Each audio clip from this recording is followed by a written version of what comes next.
feel a kingdom full of funny beings, special creatures, and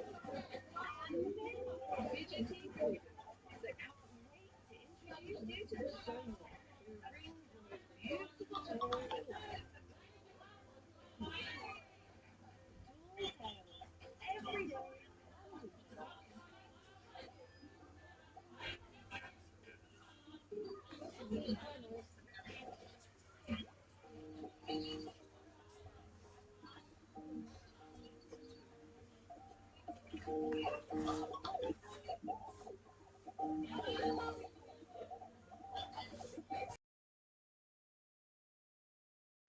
Yeah.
Ladies and gentlemen, a round of applause for yourselves, please. Shall we be seated? Thank you so much. Thank you, Cynthia. I didn't know you had such a very nice voice. You're about to discover more. Oh, really? Maybe we'll have the office of the official musician for the Federal Republic of Nigeria. What do you think? Right. Okay, so I'm going to have to invite someone to this podium to just give us a brief introduction of what this event is all about. You know, we're not just gathered here to speak English, to laugh, and to carry the Labour Party's flag. There's something particular about this event, and it's about time that we unravel that mystery or the essence of gathering here today. So very quickly, ladies and gentlemen, I'd like you to please join me, make welcome to this podium, Mr. Balaji. Please put your hands together for Mr. Balaji. Thank you so much. Thank you. Good afternoon, everyone. Thank you very much for coming. My name is Balaji Ajibola. I represent the Noble Youth. The essence of this event is for us to have a dialogue, a proper discussion with our leader, Peter Obi. I want everyone to say P.O. for President. P.O. for President. P.O. for President. P.O. for President. P.O. for President. P.O. for President. So I believe that this is going to be the first of its kind for us to have a proper discussion, questions, conversations around everything that is bordered around the youth. And I believe we are all ready. Are we all ready? Are we all ready? So let's feel free. Let's engage to the best of our ability. And I believe it's going to be a well-deserved organization. Thank you very much. Please put your hands together for Mr. Balaji. Please put your hands together now. Do you want me to speak Yoruba? Ekpatewo fun Balaji. Forgive me, this is not a setting where you have the Vice President of the Federal Republic of Nigeria. If it's English, I sabi speak English. But let's unwind. Nigeria is about to get better. You will not have to buy fuel for 217 naira. You will not have to buy a bag of rice for 56,000 or 53,000. Mind you, how much did you buy a bag of rice recently? If anybody actually bought a bag of rice. If you bought a bag of rice, we'll probably have to call EFCC now. Let's know where you're getting your money from. Right. Or Cynthia, did you buy a bag of rice in your house? Let me know who I'm standing with. Please put your hands together for yourselves. Nigeria is about to get better.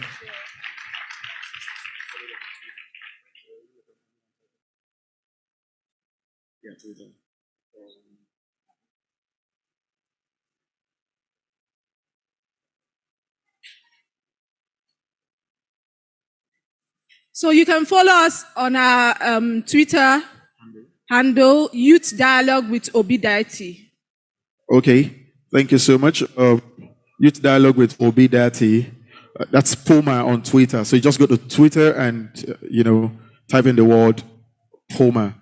And the official P-O-M-A, Poma, right? That's going to take you to the Twitter handle. So you can start tweeting. Start telling your friends about what's happening here today.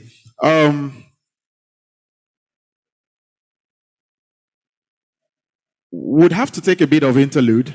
DJ, do we have a bit of music here? Can you just serenade us with something very light? So that people can actually share their thoughts. I mean, you might have to start asking your neighbor, oh, is this question the rightful question for me to ask? Should I ask this question? Should I not ask this question? Okay. Ladies and gentlemen, I'm going to ask us to do something very significant. His Excellency, the Executive Governor, the incoming President of the Federal Republic of Nigeria, God willing, with our vote, with our PVC, ladies and gentlemen, with a standing ovation, I'd like us to please make welcome His Excellency, Mr. Peter Obi. Please put your hands together. You're welcome, sir. Mr. Peter Obi in the building. Keep clapping. Welcome our incoming president. Keep clapping. P.O. in the building. Can I hear you shout? P.O. for president. Peter Obi for president. P.O. for president. My brother, sister, P.O. for president. P.O. for president. P.O. for president. Welcome, sir. Welcome, sir. You're welcome, sir. You're welcome, sir. You're welcome, Your Excellency. You're welcome, Your Excellency. You're welcome, Your Excellency.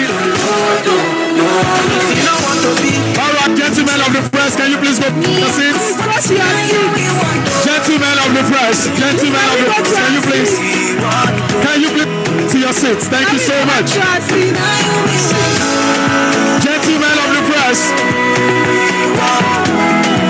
We will start if we don't go back to Ladies and gentlemen, can you please go back to your seats? Can you please go back to your seats? Nigeria, from consumption to production. Peter Obi,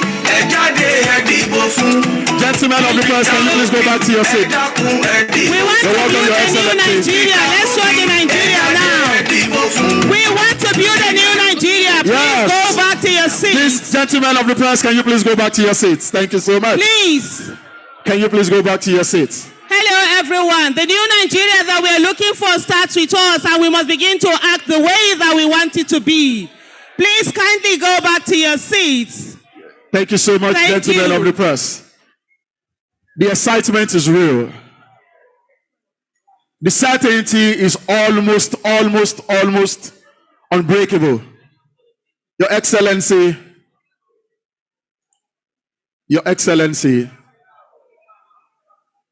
gentlemen of the press, can you please move back a bit? Can we please go back to our seats? The Nigeria that we desire and crave for starts with us.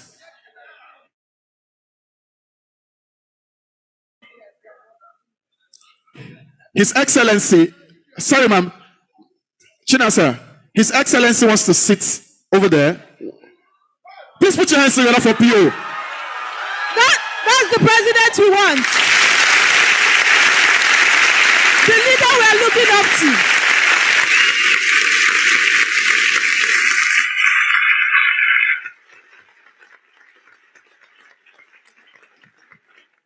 Can we go back to our seats? You see, you do not have to go to the shrine to get a president. Getting a leader is not rocket science. Now, you did not hear the conversation. He said to me, listen guys, he said to me, let me go and sit there since you guys have not started. What a leader. Ladies and gentlemen, put your hands together for PO. Peter Obi. You see, Nigeria will get better. Nigeria will get better. Yes, so. Now, leadership is deep. Leadership is very, very deep. You know,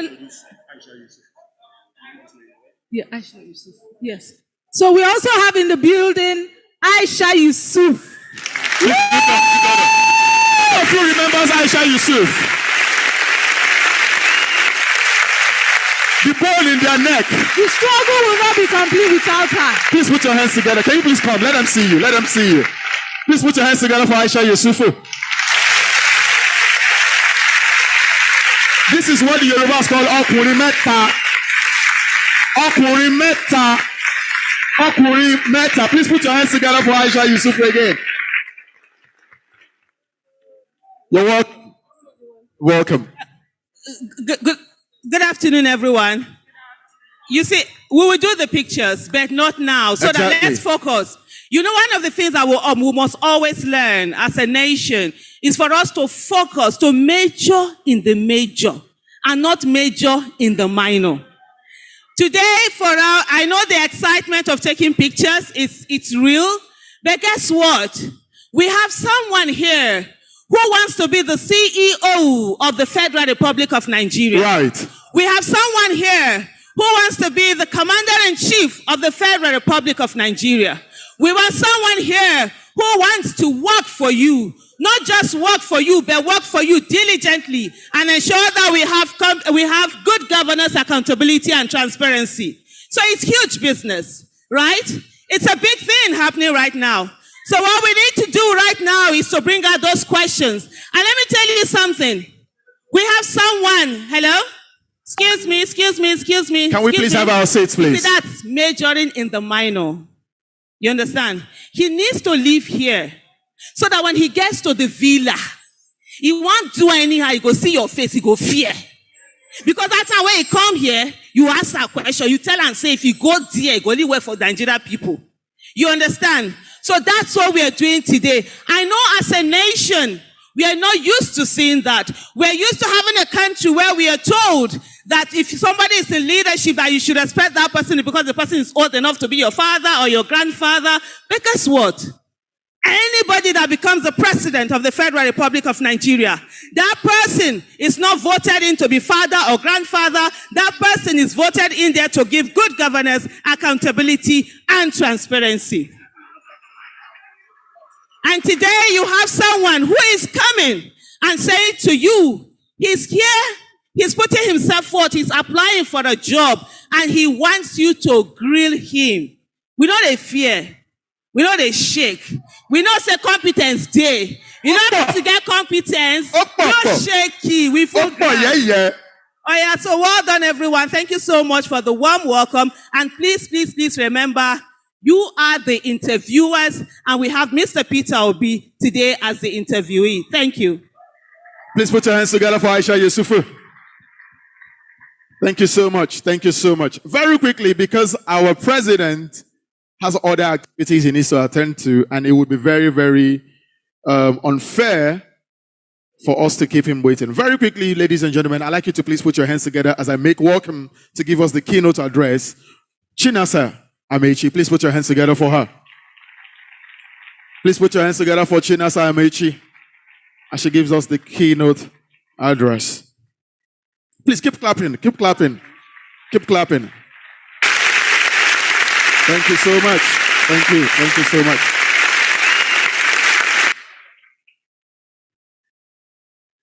Good afternoon, ladies and gentlemen. I'm happy to have everyone seated here today. I would like everyone to tweet and say that Mr. Peter is here live, because we've had a lot of people doubting that it's a lie, he's not going to be here. So please, let's begin to inform our people. There's still more spaces here to be filled up. And as we do that, God blesses us in Jesus' name. Sorry. Now, the idea of this youth dialogue is basically to, over the years, we've had leaders tell us, promise us what they want to do. Now, we are changing the narrative. We are the one that wants to ask them, and we are the one that want to tell them, what we need them to do. Because in the developed countries, that's how it's been done there. And we have a leader today who has admitted, who is willing to sit with us today. And in fact, there was something he said that touched my heart. He said he just wants to spend time with us on this day. So let's be specific with our questions. We have representatives from different parastatals here, young people. We have groups of people. We have the media. We have education. We have the ICT. We have agriculture. We have someone all the way from Abeokuta. Please, can we give that guy a round of applause? Young people are doing well in their space, a lot of things, innovations happening here and there, and I believe that, we have to tell Mr. Peter the Nigeria that we want. Not the Nigeria they've been telling us, but the Nigeria that we want. How many of us believe that we deserve the Nigeria that we want? So this afternoon, let's, out of his busy schedule, he has, agreed to be here with us today. So I want us to get our questions ready. And believe you me, a lot of people, thousands of people are watching this from diaspora as well. And some questions might be coming in from that angle as well. So let's keep our fingers crossed and, hear what our president has in line for us. Thank you. Ladies and gentlemen, a round of applause for Chinasa Amechi.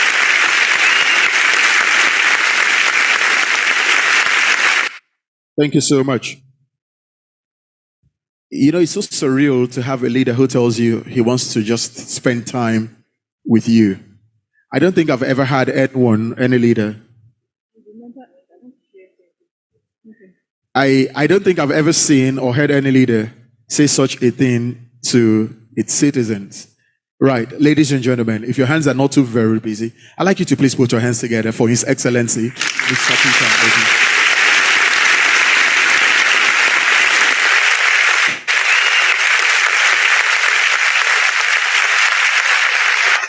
Thank you so much. Yes. So I'm a lawyer and I'm also an activist. I've been in the nonprofit space for over 7 years. And all the while, they always tell us about this horizontal leadership, the different types of leadership, especially the horizontal one, whereby everybody is a leader. And in that space, even though there's a particular leader, everybody keys into this leadership and makes things work. And all the while, it used to be like a mirage to me, because bringing it back home in Nigeria, I don't see that come to play. But with Peter Obi, with Mr. Peter Obi, President to be, I see that,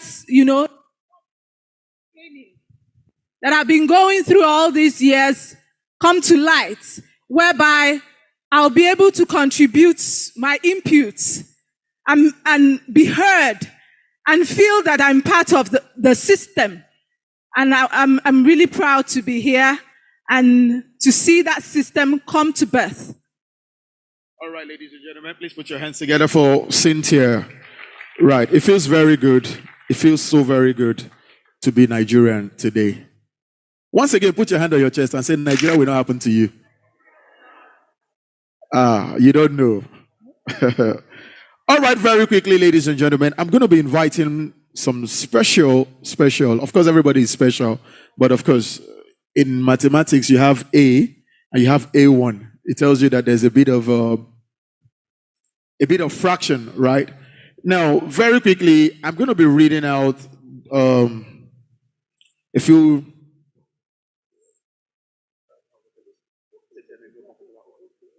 So we're just going to be inviting our panelists in no particular order, ladies and gentlemen.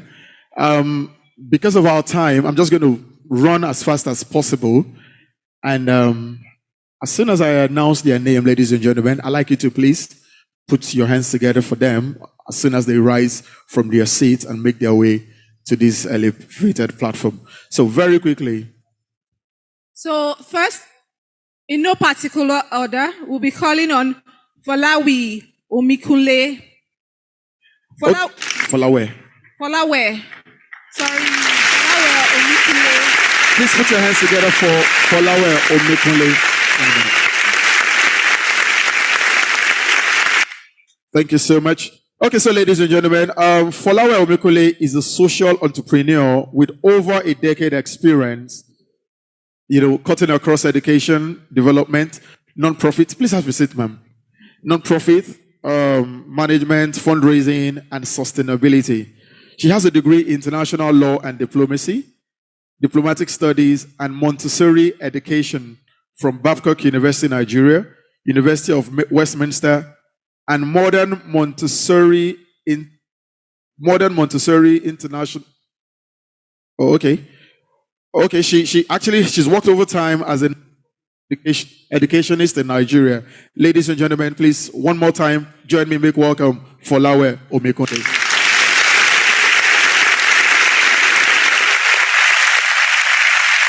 Right. Sorry, this is very tiny, and apparently Nigeria is beginning to happen to my eyes, but PO is in the building. I'm sure after this moment, I'll start seeing clearly again. Please put your hands together for me. Ladies and gentlemen, I'd like you to please join me, make welcome. Please forgive me if I didn't get this correct, but I'll try as much as possible to pronounce your name. Osayuwame Peace Saleh. Is she in the building? Please put your hands together for her.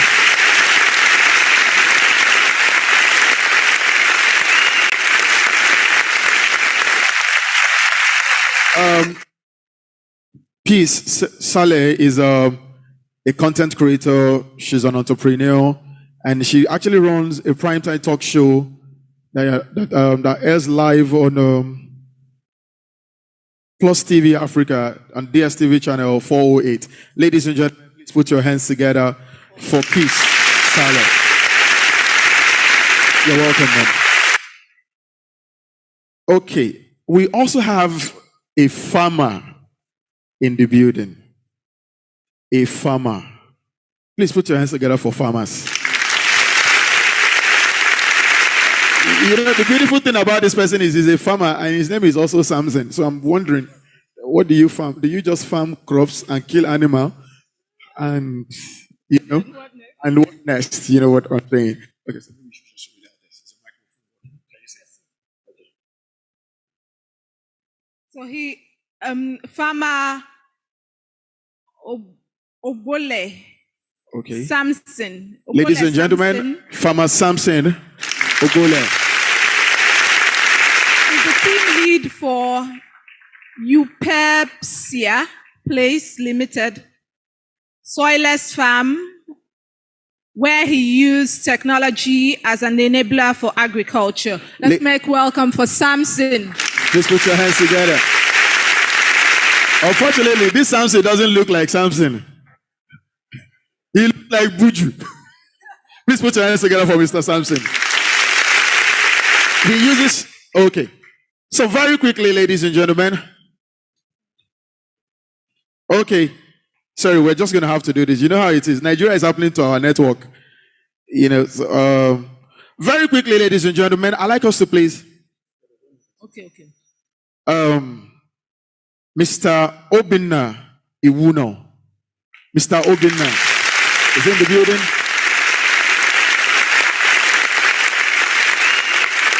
Please put your hands together for Mr. Obi now. Please keep clapping, keep clapping, keep clapping.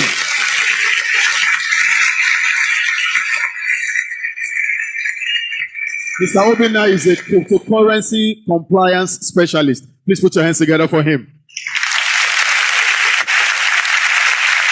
You're welcome, sir. All right. Yeah, so we have Timi Olagunju. Timi Olagunju is a tech lawyer and policy consultant for over 13 years, special advisor, GRV campaign. Please put your hands together.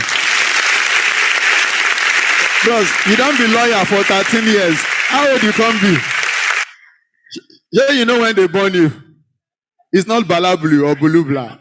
You know your age. And you know the school where you go.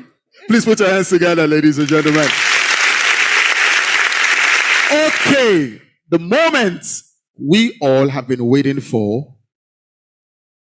has arrived or has just begun. Whichever one you want to put. Nigeria has happened to my English.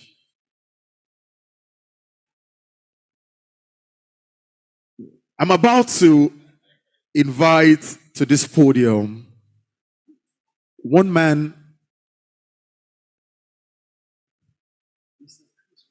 Okay, why they're having their discussion? Like I said, this is not a very, very government official kind of event. Do you understand? Let's unwind. I want to ask, why is it that when you meet a Nigerian lady on the road, it's always very difficult? You know, the way Oyibo they take fall in love, it's easy. You know, you're traveling or you're going somewhere, you step on an Oyibo girl's leg, and you say, oh, I'm so sorry. Oh, by the way, I like your sneakers. And she's laughing. Oh, the next thing, you don't exchange number. The next thing, you guys, you've gone for dinner or you've gone for lunch. The next thing, you are dating. No hassles. For Nigeria, our Nigerian girls will make Nigeria happen to you. You see them at the bus stop and you tell her, oh, hi, you look so pretty. She go first adjust.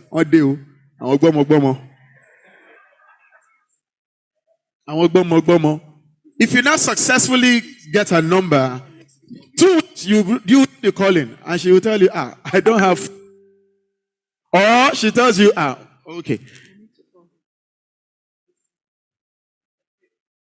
Go ahead. Yeah, so we want to invite to the stage Professor Chris Nwokobia. Please put your hands together for Professor. This professor is not under ASU.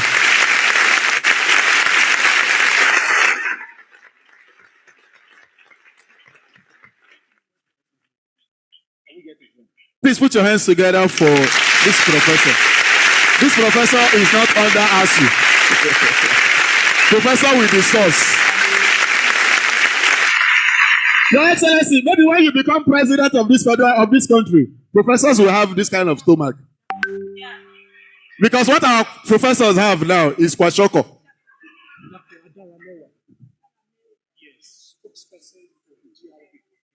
Please put your hands together for the prof. Yes, we want to invite to the podium Dapo Adaramewa. We are the spokesperson for the GRV campaign. Please put your hands together for him. Your Excellency, no vex.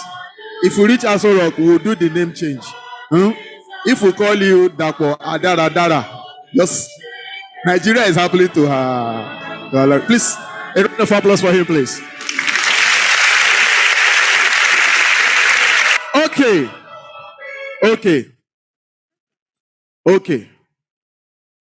If you like say, when I want to make our president sit down on top speaker, our president is not Zazu. Okay, so please put your hands together for Mr. Peter Obi.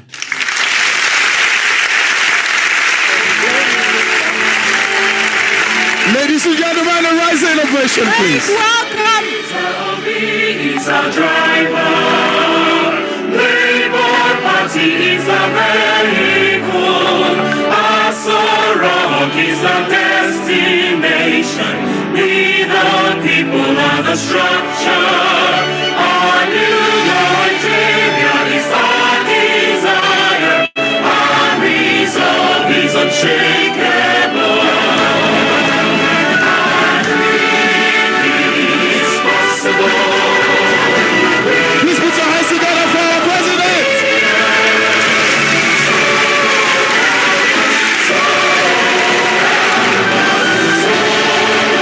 Thank you so much. Thank you so much, ladies and gentlemen. Please have your seats. For the very first time, Nigeria produced president with a peace. Una don't see Atiku say one go peace before. Una don't see Bulaba say one go peace. Our president say, can you please help me watch over this stuff? I want to use the restroom. Please put your hands together for our president. Record. Are you obedient? Sorry.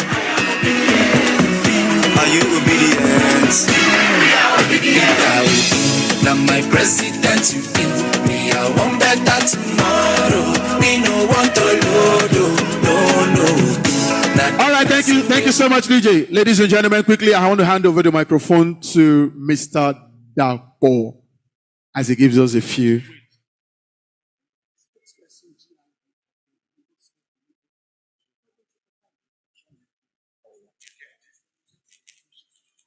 All right, ladies and gentlemen, you're welcome back, Your Excellency.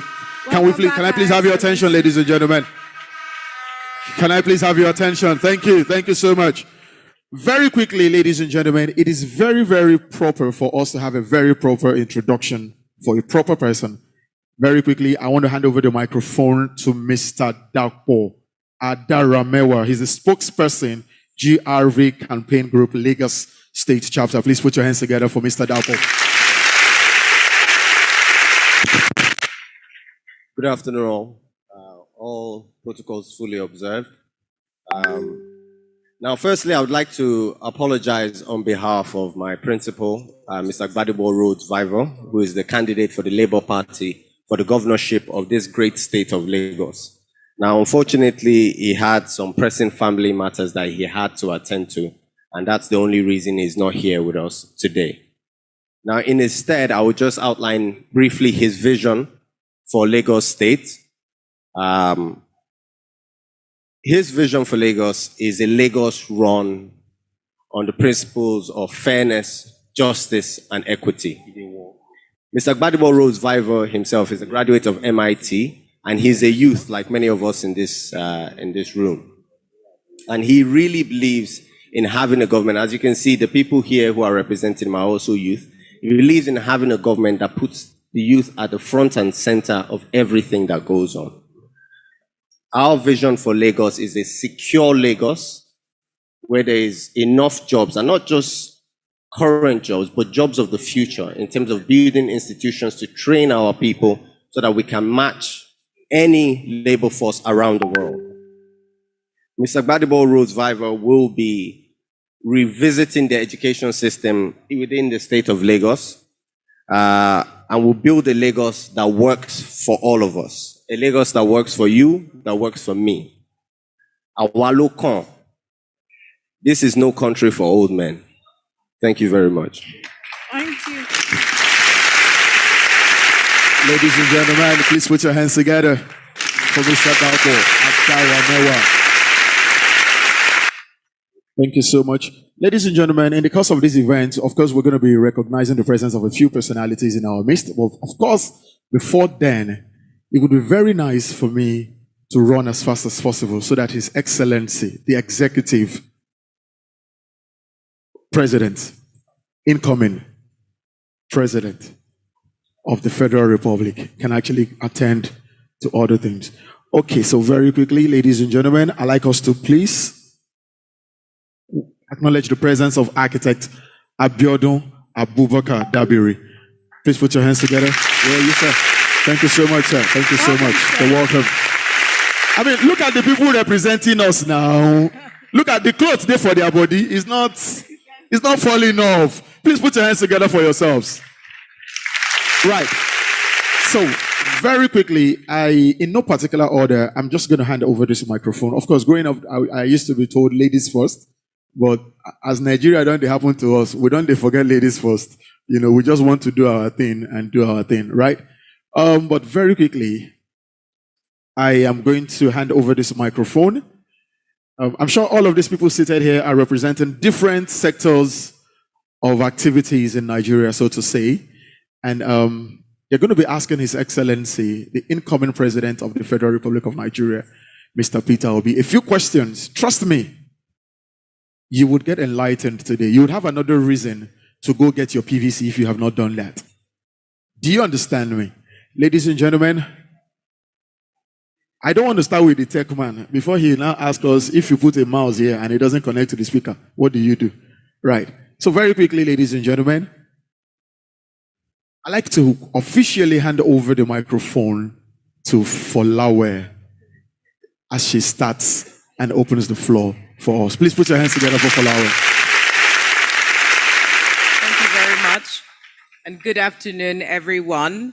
And a huge well done to the organizers of this event.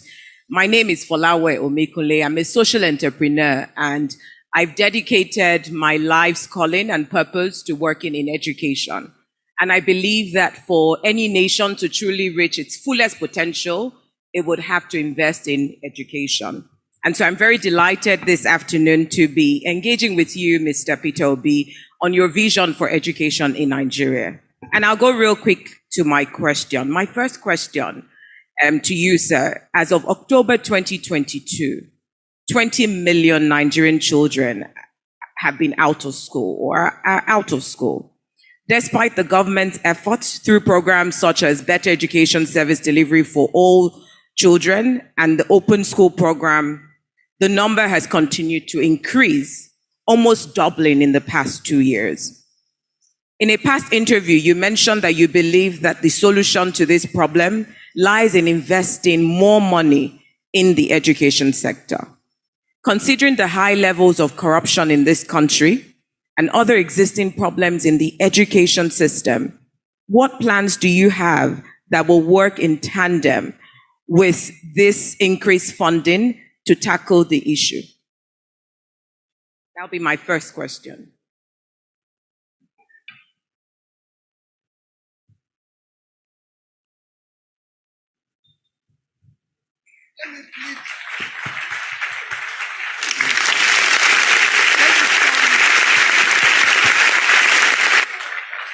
Let me start.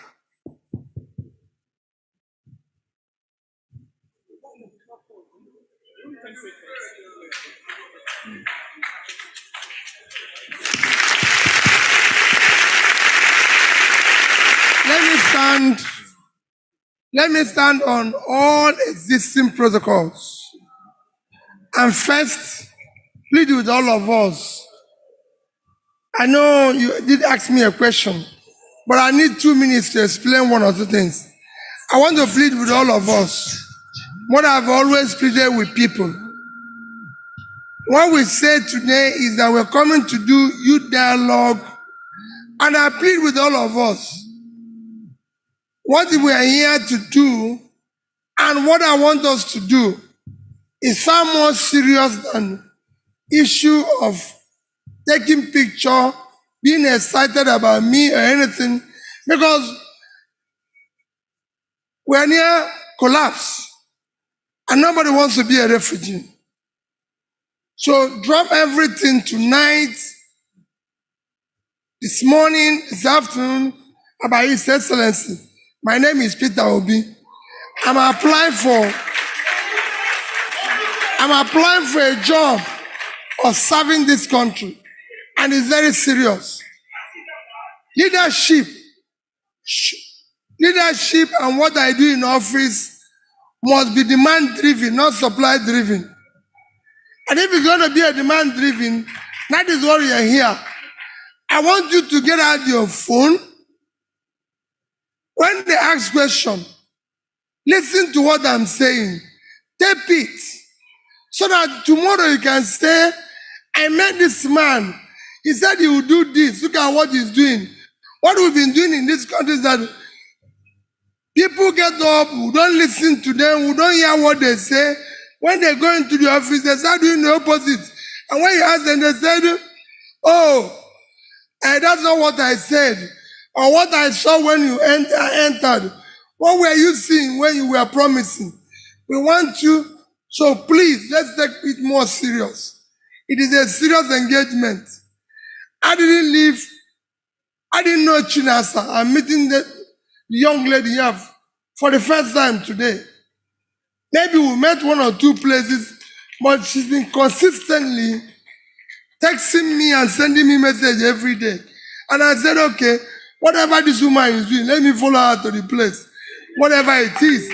People ask me, as I was coming here today, everybody was asking me, this place is going, do you know this people? I said, I don't know the woman, but she's been consistent saying, you need to sit down and talk with the youth. For me, I don't care whether these seats are filled, even if there are 3 youths here who are serious. I want to discuss with those 3 youths.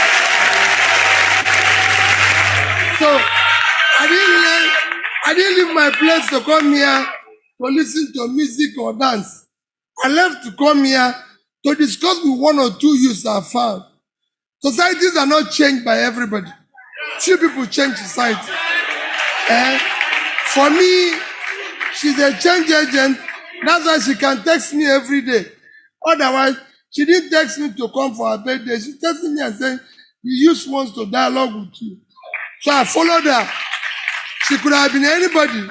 Yeah, like I said, everybody was asking, do you know her? Have you met her? I said, I don't know, I've met her. She's not going to kill me. Let me go there.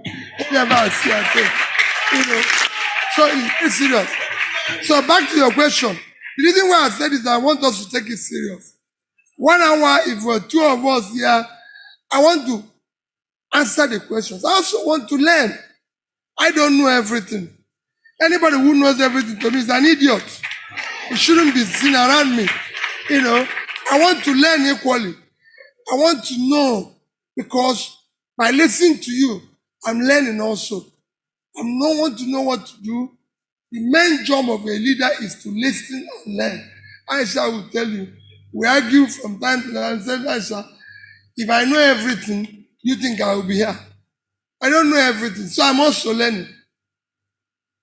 Very good question. One of the reasons why Nigeria is where we are today, number 1 reason is education. It's improved everywhere on the surface of the earth. That the more educated you are, the better, more developed you are. In fact, what differentiates a developing and underdeveloped place is education.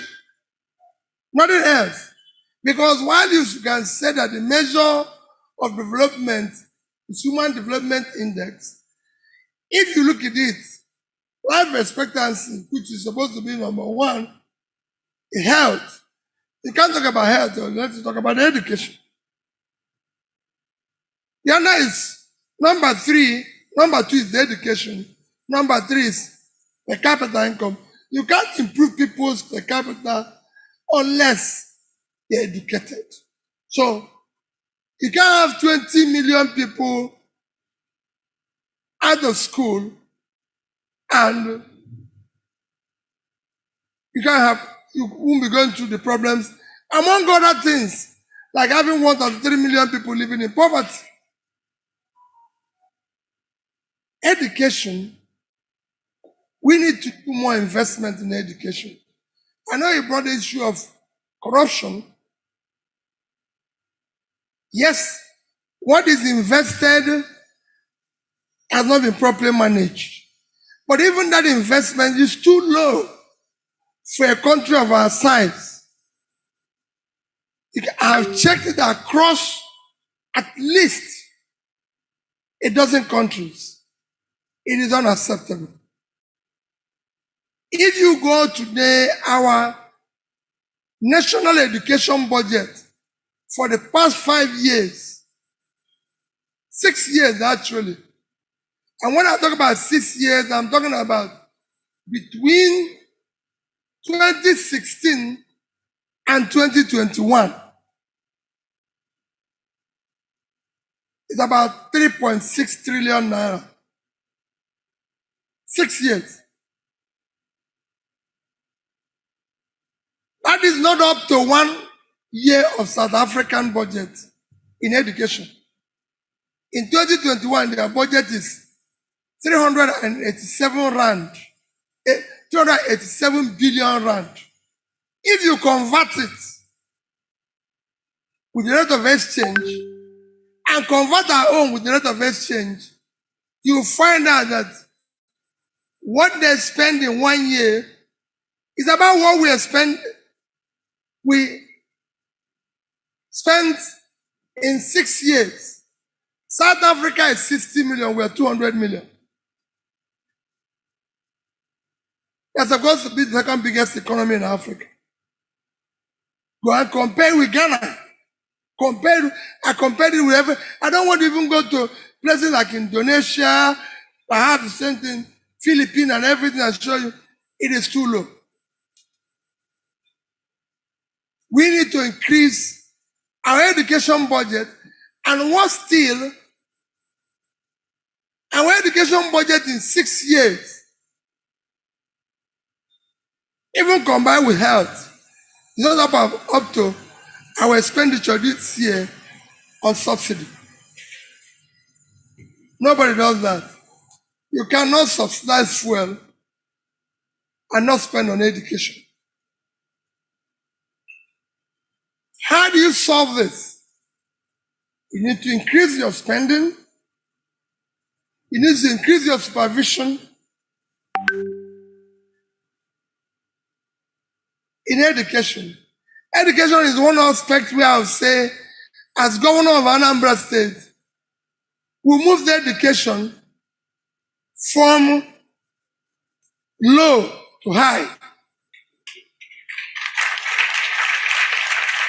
When I became governor, we had these two issues in education.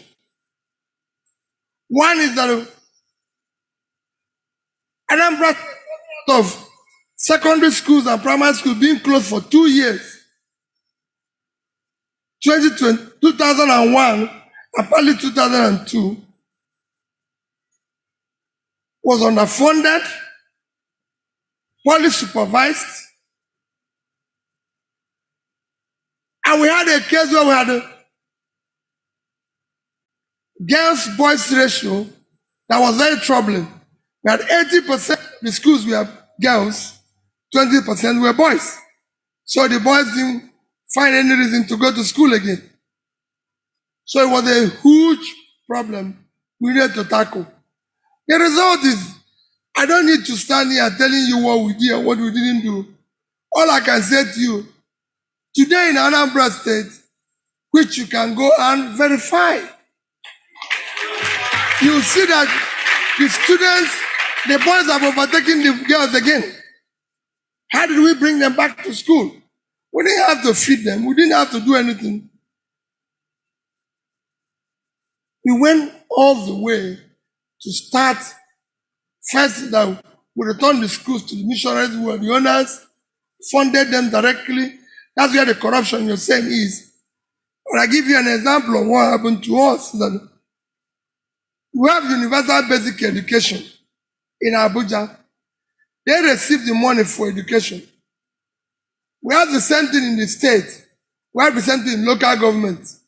So when money is received from Abuja, it comes to the one in the state. The one in the state goes through local government before it gets to school. So we say, well, listen, why can't the money go from UBEC to school? Because we find out that all these toll gates, by the time the money gets to its destination, is reduced. So we decided abolish the toll gate. There's no need, money must go direct to school. The first memo I got is that is not how it's done. We are supposed to do contract. I said, why can't the principal be in charge? Why can't we give the principal the money and hold you responsible for the contract? Why must we go and do contract and worry ourselves with the principal and everybody? Since the money is meant for school, give it to the principal. Let the teachers and the parent association manage the money. The result was phenomenal. And that's what we did. So we gave the money back to school. Our performance or non-performance reduced. In fact, In one of the videos being circulated now, you see where Governor Wike then as Minister of Education said that when they came here, because petition got to the president, now we were going, or I was going, not going through the financial guideline. Financial guidelines that they will go through all these toll gates. But my own was that they will go direct to the school.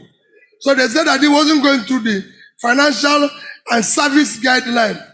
So they sent people from Abuja to come and supervise the guideline. When they saw what we were able to do, they found out that how the guideline needs to go. Because it's not necessary. This money is here, school is here, let it go direct here. Why all this transit? So that's where the corruption is. Take money back to school. But we need to increase the funding, we need to increase the support, and that can only happen if we appreciate the place of education in development. These are those school children. We are mainly in the north. I said what I'm going to do with them. You would think they can learn. It's wrong. Shockingly, the so-called out of school children have all learned Quran. So what you need to do with them is to meet them where they're learning Quran and where they have the Hamas and teach them skill. A round of applause, ladies and gentlemen. If you teach them skill there, we're not the most populous Muslim country in the world. Indonesia is.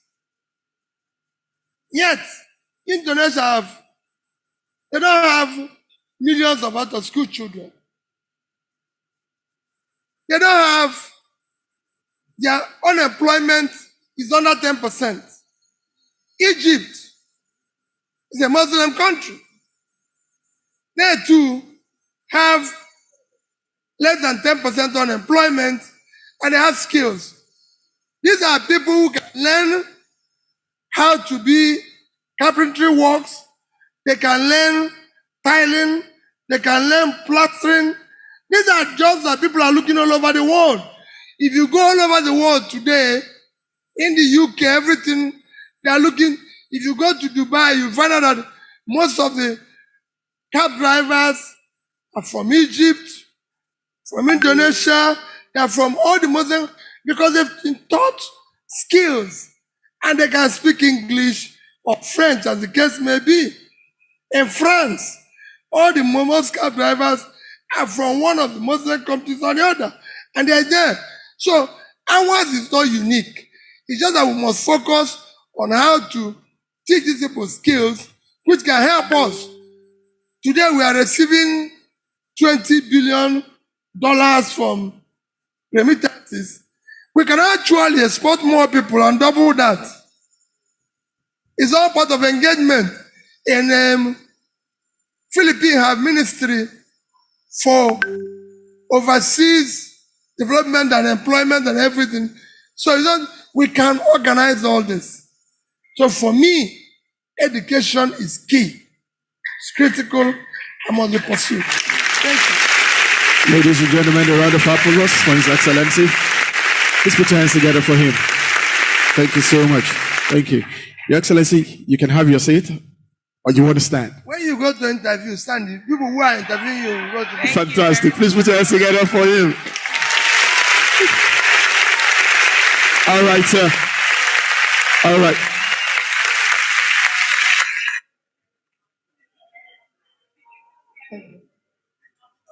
Thank you, everyone.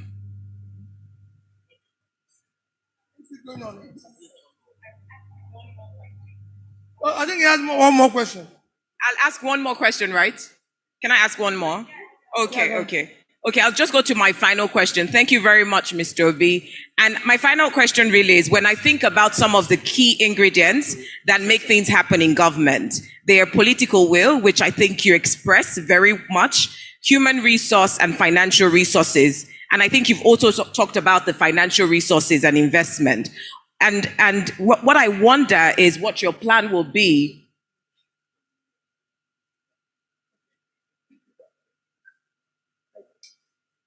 what I wonder is what your plan will be to identify your heads of education.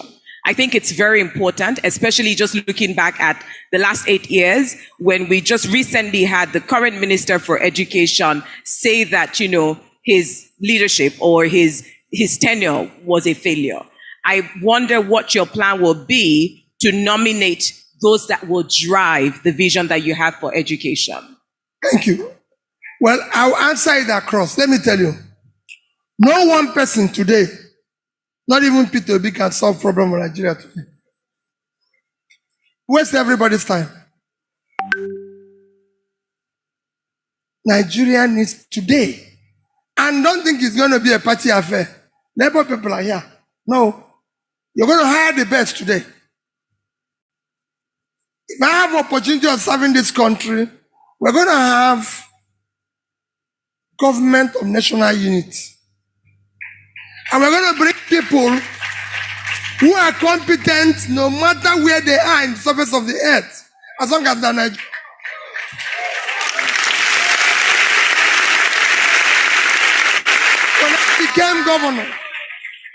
When I became governor, 60% of my commissioners, I met them for the first time on the day of swearing in. And like I told all of them, go and ask them, if people agree with me in 3 meetings, everybody will go. You're here to disagree. I know what I'm talking. I want people to disagree with me. We want to save Nigeria. Nobody is going to answer president now. You're the team leader to save our country. When we save it, we can bring principal. We can bring president. Today is about saving this country from collapsing. Otherwise, all of us will be refugees somewhere. So we're going to hire the best.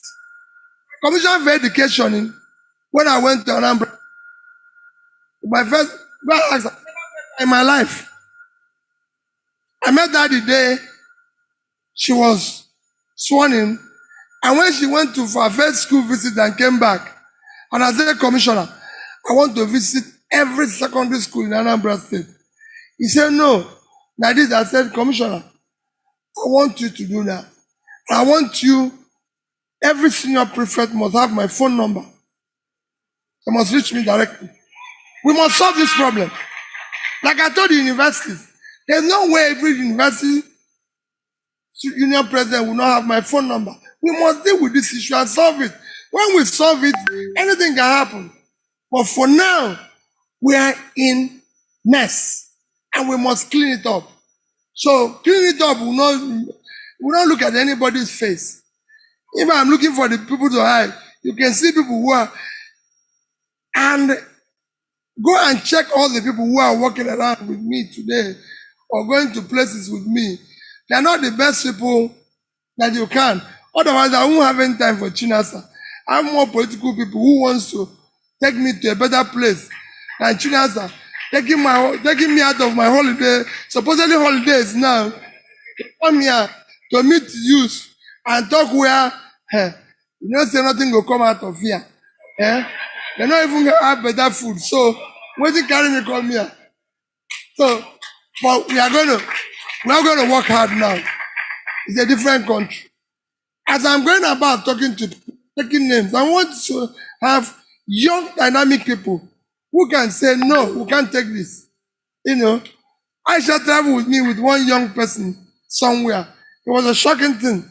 I was asked a question.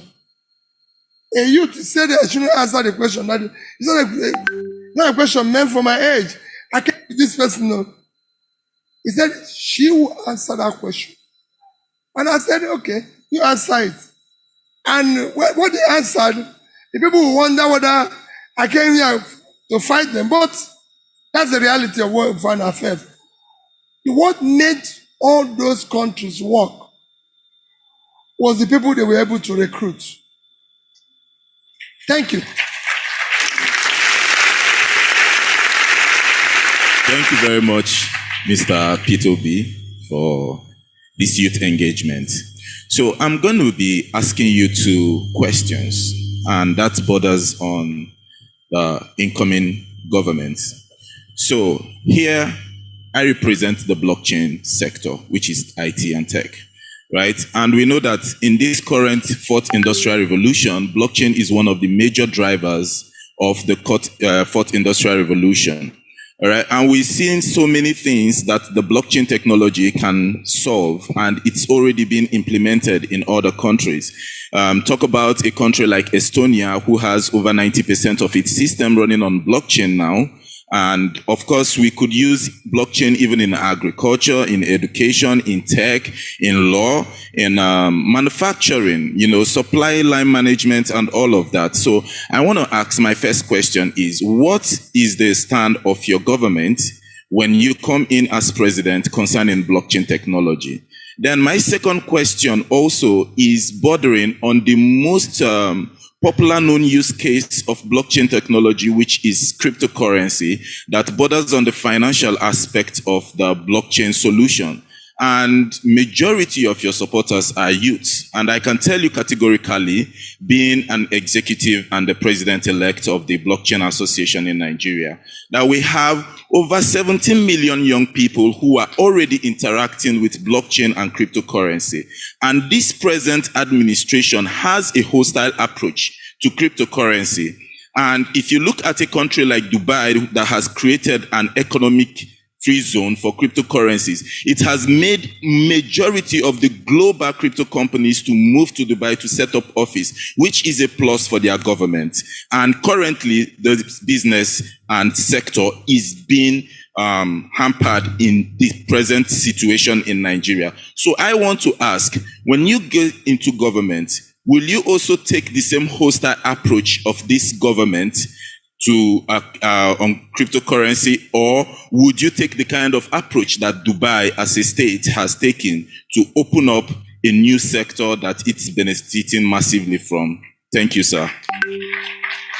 I wish you told you what happened when they called you. I asked him, I said, why did PO look back to look at me when my name was called? I told him, I said, when he was mentioned, I said, this currency thing, I don't know it.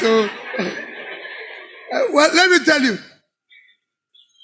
whatever will make this country work, the only difference I can tell people is that whatever will make it work, I'm going to have, and we will, and that we discuss every day, and he knows, we're going to have youth and women driving this process.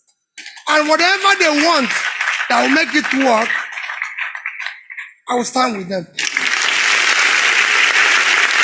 So, I'm not going to, you see, there's no way you can prevent an idea. You can't stop an idea. You'll be stopping yourself. Those who live in yesterday and today will miss tomorrow. So if the people have an idea about tomorrow, why don't you listen to them? It's very important. Say it, I want to listen about the idea of tomorrow.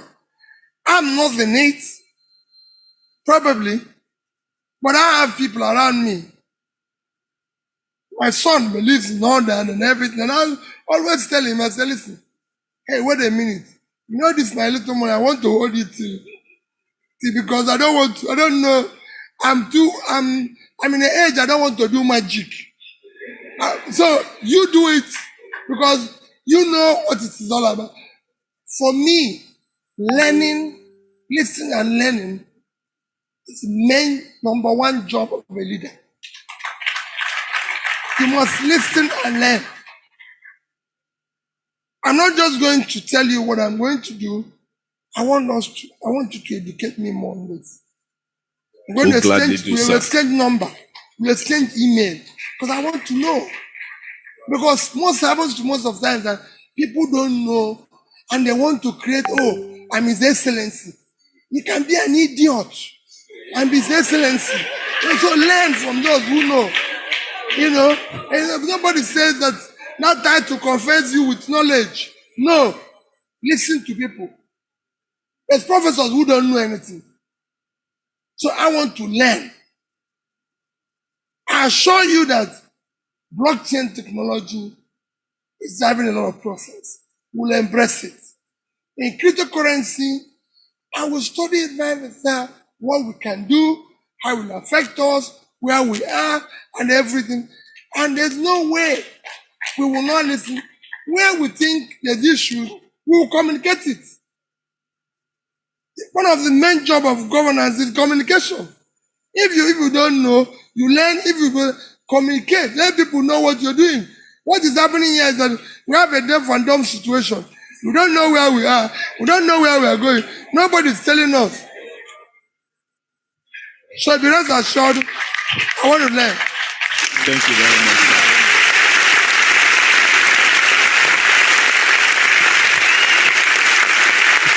Thank you very much. Permit me to stand. On two extremes. Permit me to stand. Yes. I am Farmer Samson Obole. My kind of farming is. No, I'm fine. Thank you so much. All right, thank you. My kind of farming is different, so I would first explain what I do before I come into my questions. I have three questions. I grow plants without the use of soil. I am the first Nigerian that grew yam in the air without soil in Nigeria. I was telling this. I said that. Yeah. When they said it, I said I have to come and see you.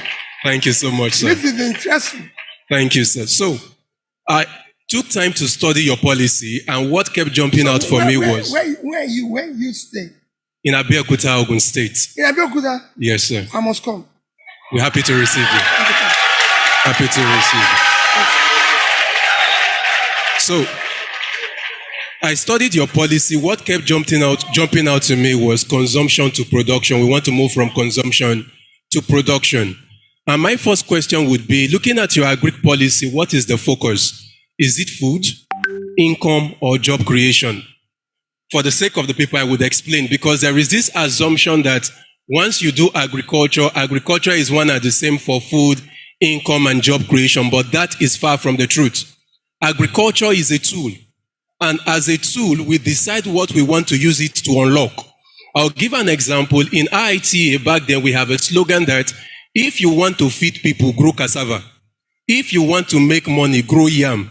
Interpretation, there is a crop for wealth, there is a crop to feed people. If I want to feed people and I grow a crop for wealth, the farmers will be rich, the people will be hungry. So the question then becomes, what will drive the Agric policy in your government? Is it food? Is it income? Or is it job creation?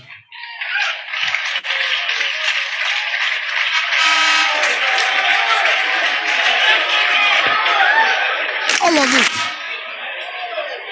I want to create the three. But let me be honest with you.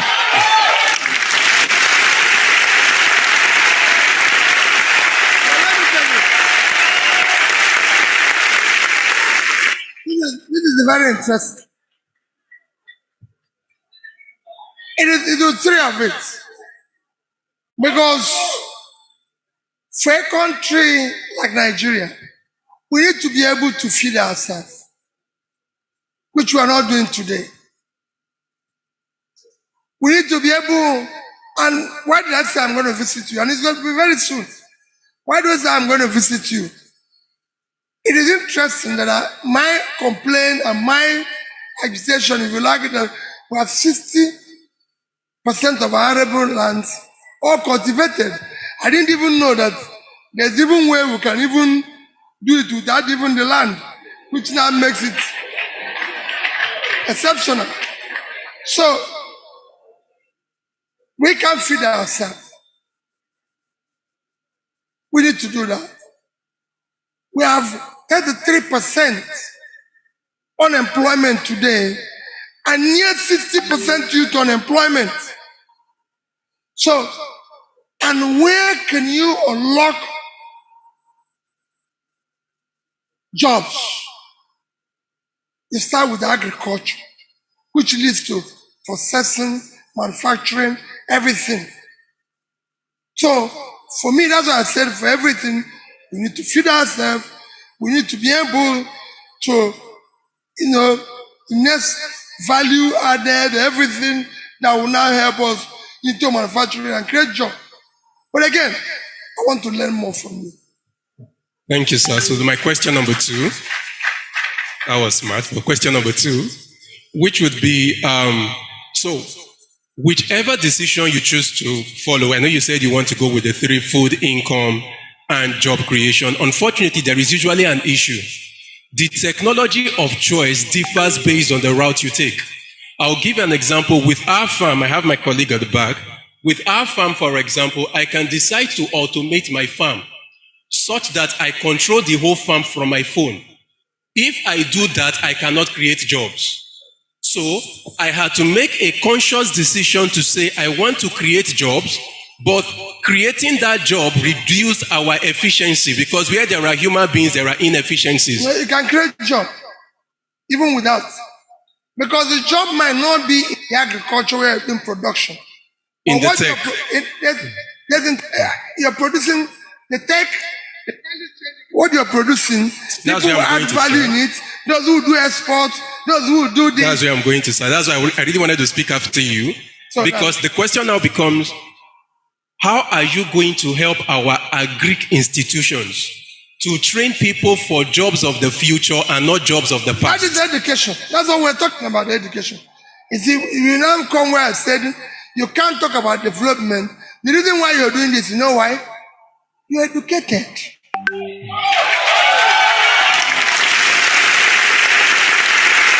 Without education, when I say Nigeria, listen, when I say Nigeria needs to move from consumption to production, we're not producing anything.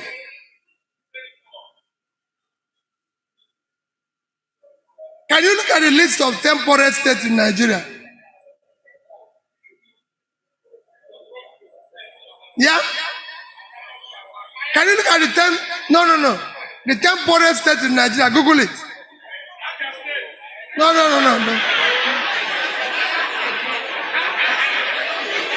minute. Okay, let me help you. Don't worry.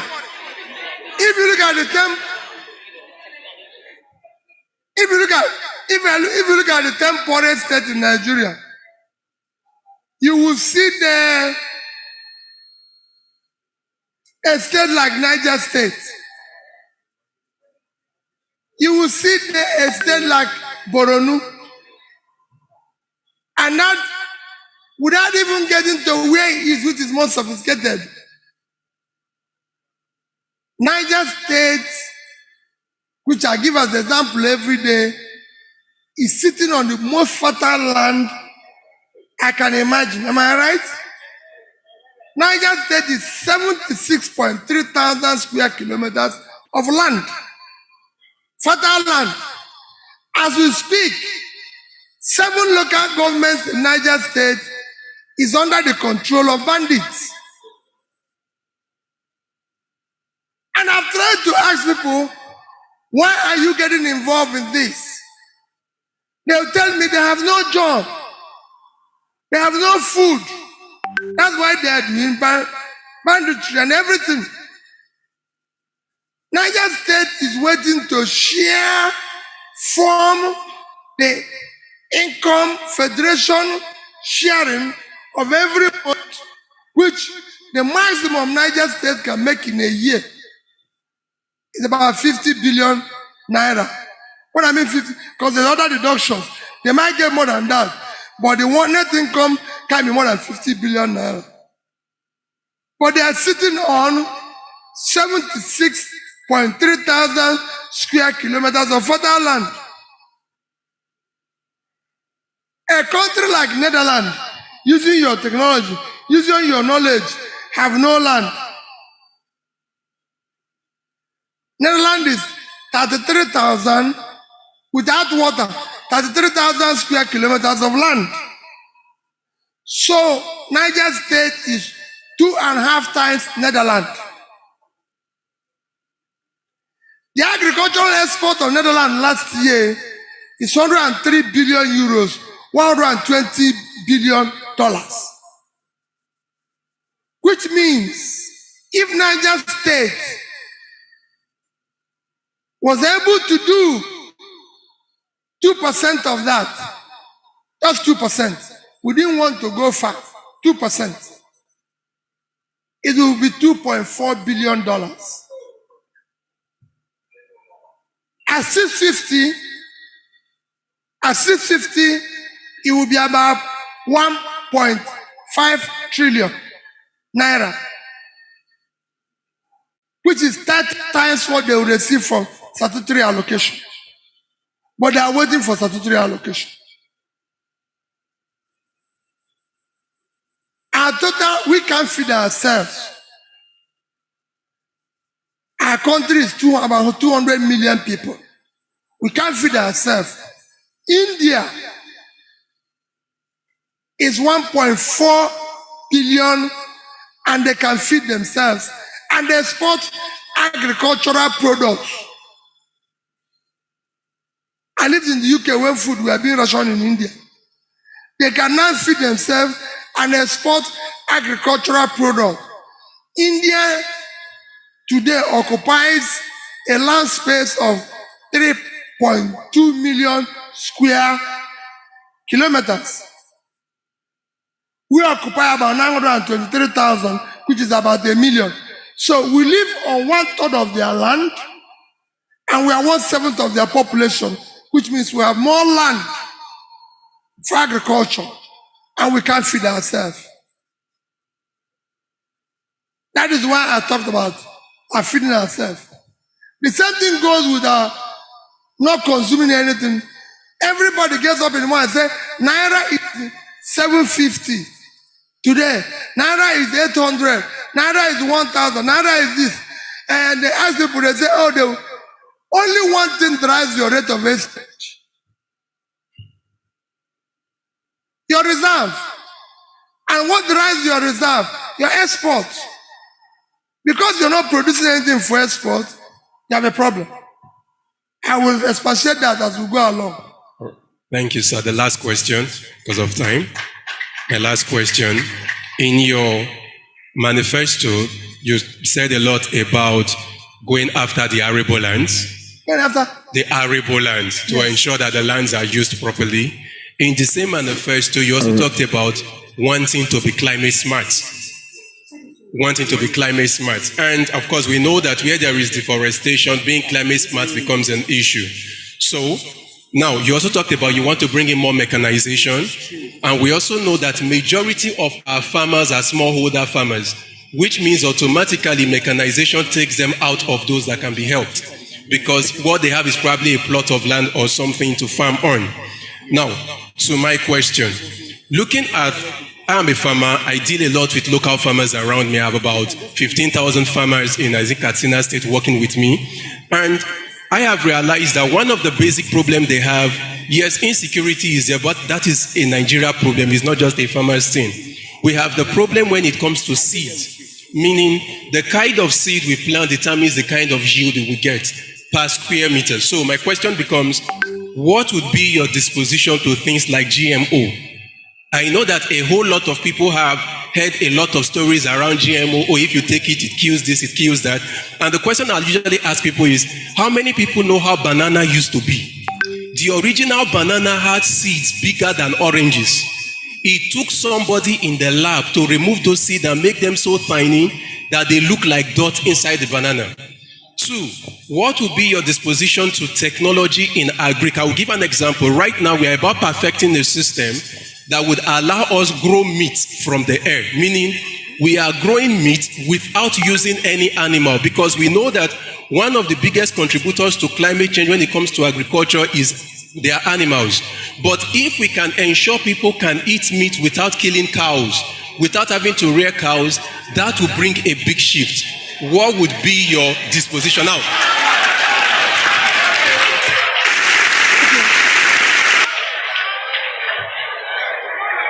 Well, all right.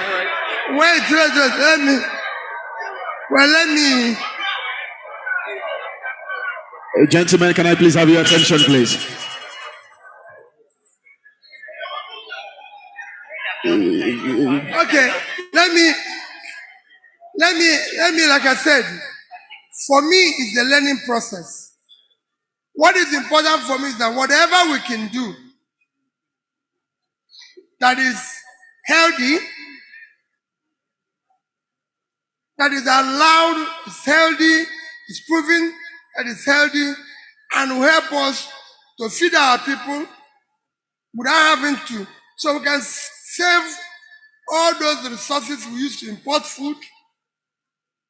Whatever other countries are doing, we'll do it. If the seed is, if we pray and God give us seed, good. If the seed is something we can get from air, good. If it's for me, we will drive that process. That's why I said I want to learn from you. For the small farmers, yes, they have small land.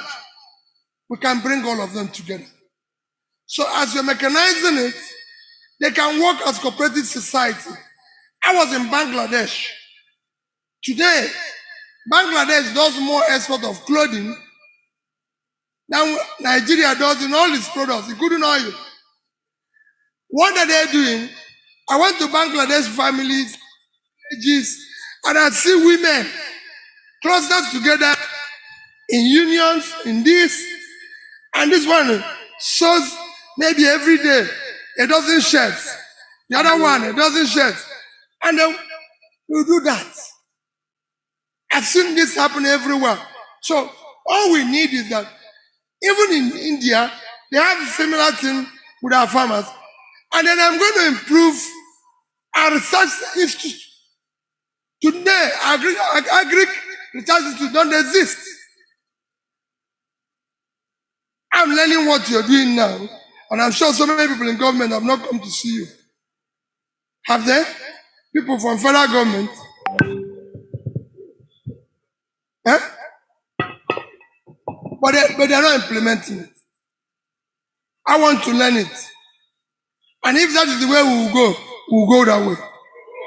Thank you so much. A round of applause for His Excellency, please. Gentlemen and ladies, thank you so much, DJ. Gentlemen and ladies, it's very important we adhere to time because there are other engagements for His Excellency. So my very distinguished panelists, we would like you to please, as brief as possible, to ask questions so that His Excellency can also be very brief. Thank you so much. All right, over to you, Uwa. All right, thank you so much, Your Excellency, for the opportunity to be here, and thank you to NASA for inviting me. Can you hear me? Can you hear me now? All right, thank you everyone for being here. So, all of these things that you have said so far, it's interesting and it's very beautiful. I'm someone that believes strongly in the power of messaging, storytelling, and that is why my passion is in the media space. For me, media is not just looking pretty or trying to be a celebrity and being popular. Media is so powerful, at the same time, it's so underlooked. I've said it several times in different places that Nigerian media houses are the most broke institutions. Their journalists are very poor. And you can't really, tell a story or stand against any government if you're feeding from them, right? And most media houses, go and check most of the media houses we have in Nigeria, they have some form of affiliation to one government official, or so it's difficult for them to tell the real stories, right? Because somebody will just, send an envelope that closes your mouth. Media is strategic, and I looked through your manifesto. I don't think there was anything that was mentioned around the plan for media, because, we're shouting, everybody wants to go to America today and all of that, the American dream and all of that. It was media that was the tool that was used to convey that message. Check where we are today in terms of messaging and what Nigeria is, what the brand Nigeria is. And if we're not using media as that tool to change that narrative, there is absolutely, no matter how nice, right? No matter how nice all the implementations and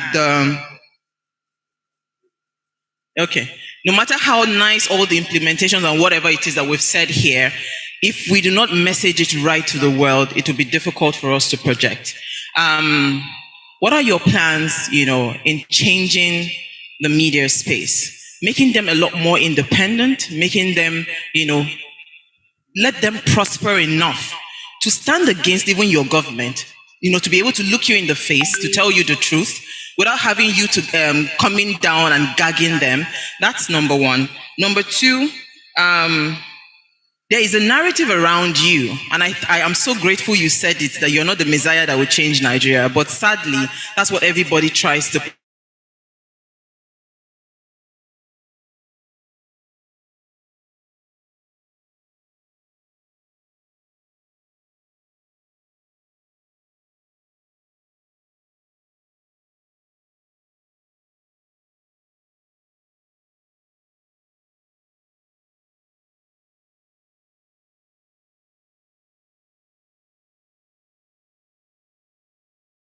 correct right now that is going in the media space around your person that you want to project differently to the world, and how would you intend to go about that? Thank you.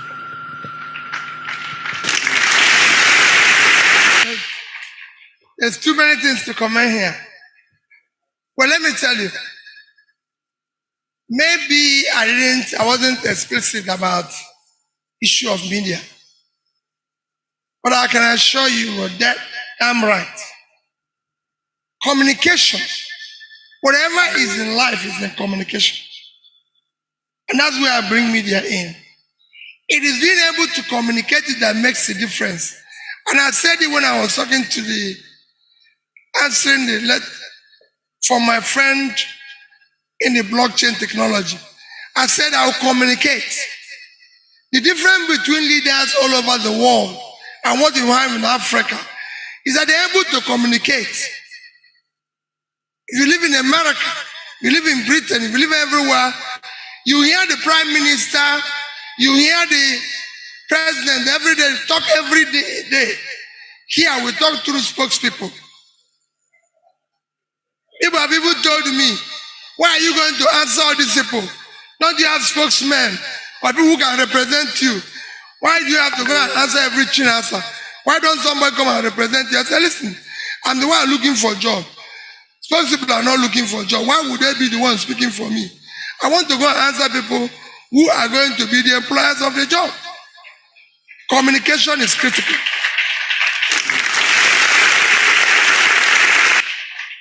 Communication is critical. Whatever you think is missing there, we'll bring it. We need to communicate. It is critical.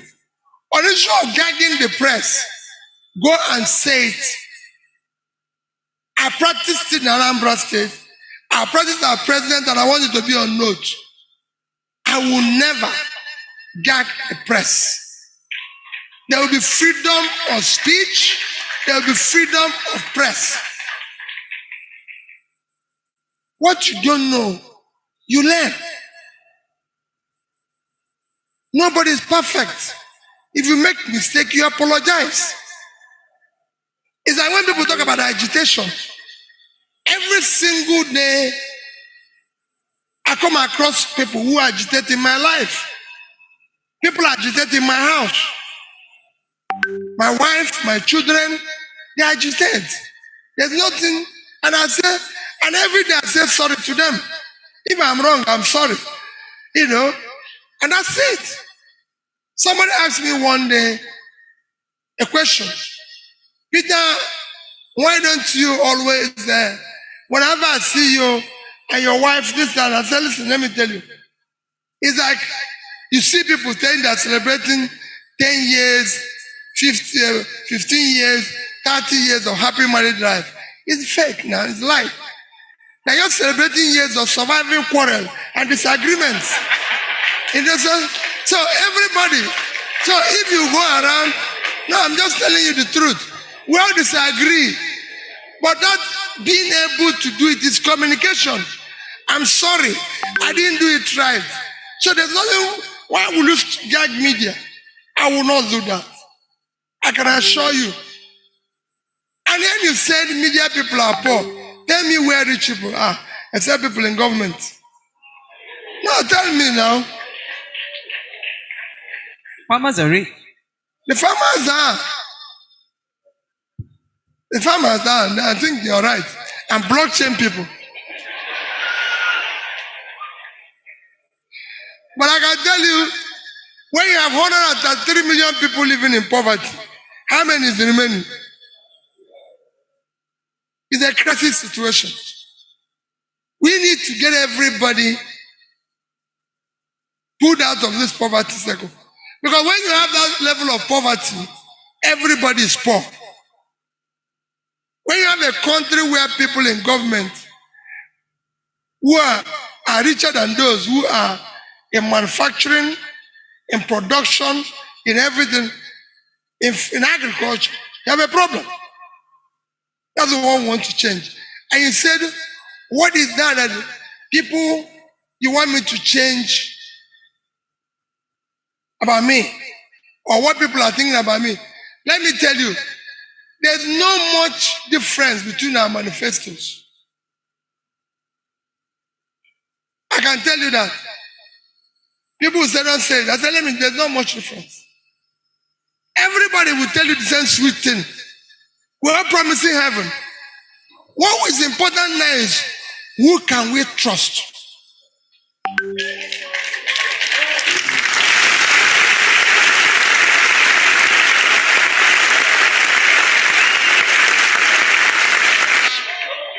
I have an ex-head of state. I have an ex-president who is supporting me today. And I can tell you why he's supporting me. If I have two of them who are supporting me.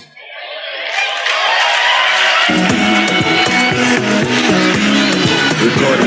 Why are they doing it? Let me tell you why they are doing it. Simple. They have seen me take decisions that people would ordinarily not take. I was being impeached. The House of Assembly, there was a negotiation for me to pay something, and I won't be impeached. I said I won't do it. I cannot pay people for doing the wrong thing. And I can go on and on.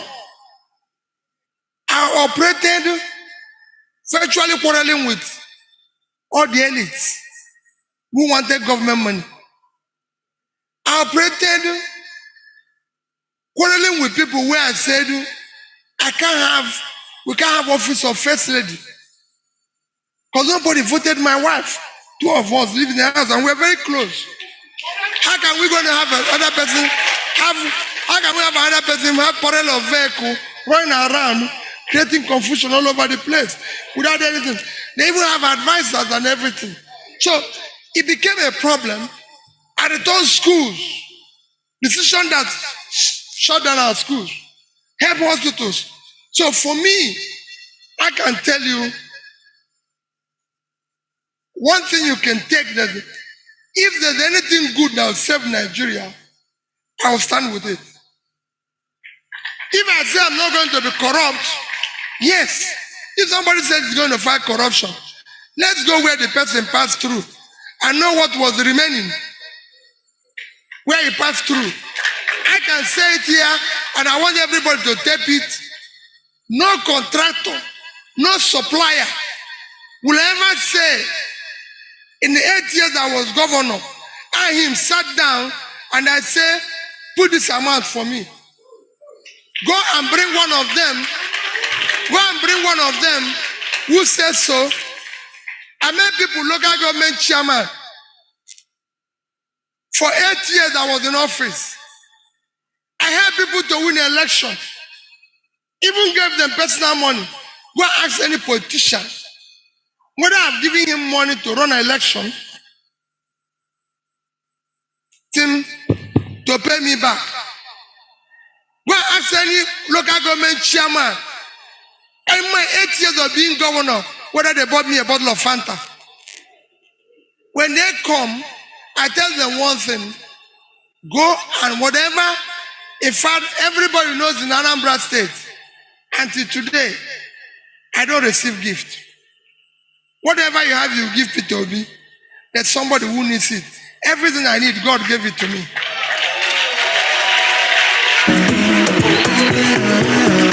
So, Record.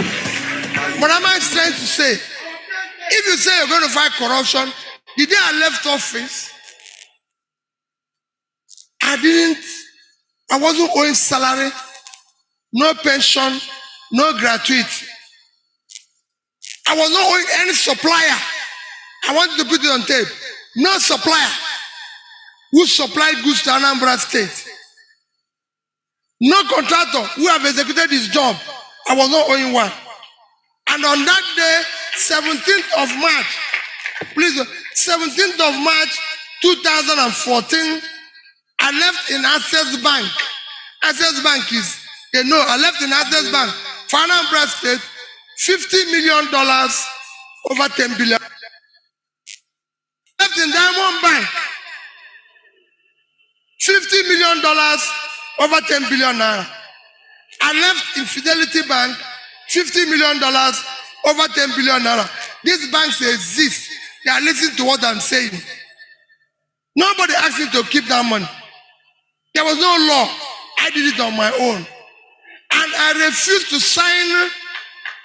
sign a law that had been passed for me to have a pension as governor, for them to build a house for me in Oka, build a house in Abuja, and be paying me a BCD amount. Since I left Anambra State government have not bought me a bottle of water. I told my speaker, I'm going home. I came here by grace of God. I've served them. All I want is grace of God to stand with competent people like all of you here and change Nigeria and go home. So what I want them to change, what I want people to believe is to trust me that what I'm saying I will do it. And when there's difficulty, I'll come back to them and say, I have difficulty. I will be able to do it. That's all I'm campaigning for. I'm not campaigning promising you I'm going to change this. Let me tell you, if I go and people will not be happy. Just like they were not happy when I was governor. But if you haven't seen me promising happiness, I'm promising to change the education. Yes, sir. A round of applause for His Excellency, please. Can we please move to the next panelist? Thank you so much. Mr. Peter Obi, my questions are two key questions, but they dovetail into the tech platform and IP. Well, integrity is the correspondence of words with action, and you epitomize that, and that's what stands you out. However, my key question is as regards intellectual property, because I know that one of the key tenets of your 72-page manifesto is consumption to production. Everybody knows that. That's like our ringing tone, And in that key element is the fact that aside manufacturing, one of the key elements to that is intellectual property. And when you look at Nigeria, for example, the service industry contributes over 53% to the GDP of the country. And one of the key tenets of the service industry is entertainment. And when you look at that also more carefully, you look at countries like Singapore and the likes, you see that the key element there is the ability to develop their innovation and protect it. That is quite lacking here. We have a regime where the Ministry of Justice is in charge of Copyright Commission, and then you have the Ministry of Trade and Investments having patent designs and other things, trademark. Whereas in those other countries, you have a situation where you have a single IP agency that caters to issues of copyright, designs, patents, as well as trademark. And so in that consequence that you see that we have a lot of challenge. For instance, the current president would not sign the copyright bill into law. And so I want to know your perspective as to what things you think you would do differently in terms of IP policy implementation, as well as the structure of the general IP framework of Nigeria in order to move Nigeria from consumption to production. First question. Second question, Your Excellency, is as to content. One of the key elements of your campaign is social media and social media platform. And it was a key element of one of the president's campaign as well. But you see that the policy consistency as being against content and against platforms, right? The ban of Twitter, as well as other things that you see happening. What is going to be your stand, Your Excellency, sir, in terms of the management of the regulation of social media vis-a-vis the rights of the Nigerian people to express themselves on this platform? Thank you.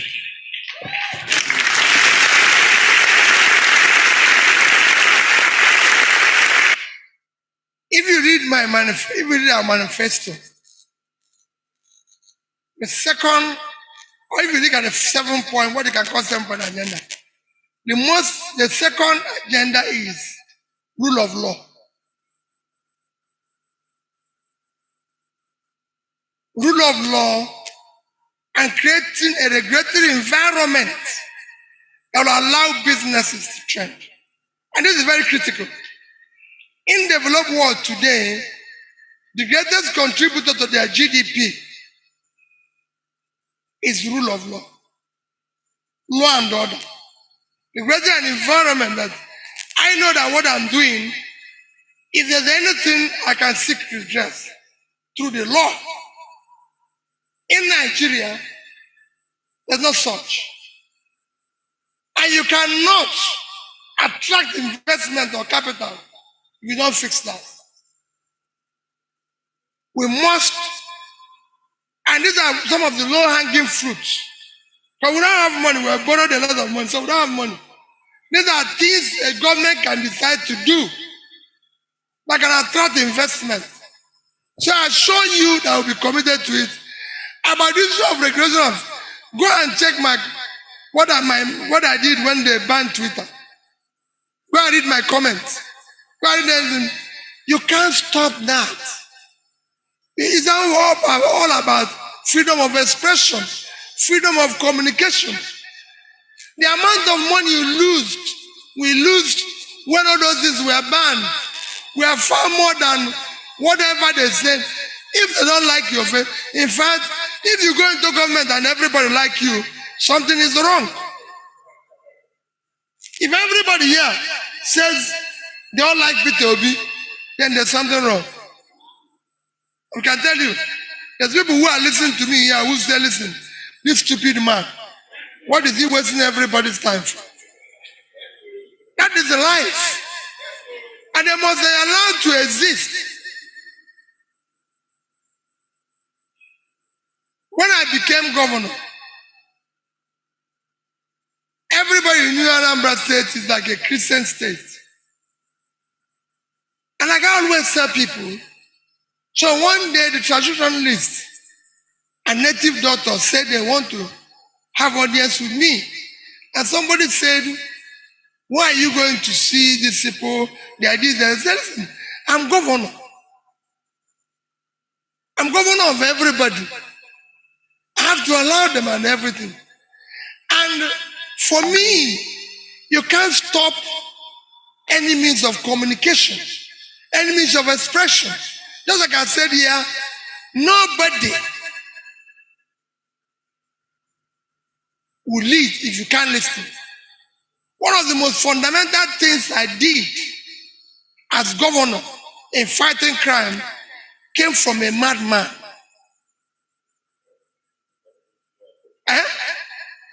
Who studied? No. It came from a madman. I have a place they call Opiweka in Anambra State. That is notorious for stealing and everything. And I went there trying to do something. It was a madman who had been there for years who asked me to come. And everybody said, no. He said I should come. I came, he said, you want to stop stealing here? I said, yes. He said, this is where they steal, this is where they run it. Go and deal with this. You know, there was a military barracks there. He said, remove this barracks or fence it. There's a market inside there. When they take something, they run there. Nobody follows them. That's from a madman. I went to President Yaradua. I said, either this barracks goes or give me authority to fence it. He gave me authority to fence it. Go to Ancha, you see it fence. Till today, I said, a madman. So everybody can save you. I talk with my gate man, and when people say, that gate man is important, if he's not there, I won't be inside. So let me listen to him. When I lived in Lagos years back, it's my gate man that tells me everything that happens that is surrounding. Because it's there. So you must listen to everybody. Same thing is tools of communication. If from Twitter to this, some will call you idiot, some will call you good man. When you check it, maybe you are idiot 5 times, good man 6 times. You balance it, you improve.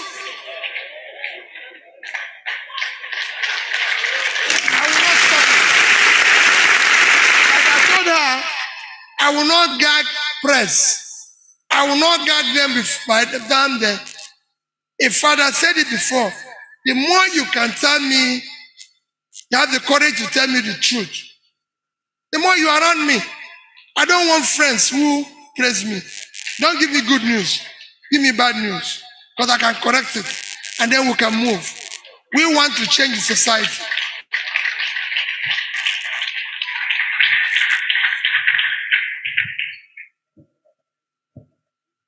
Thank you so much, Your Excellencies. Your Excellency, I beg your pardon. Ladies and gentlemen, please put your hands together for His Excellency.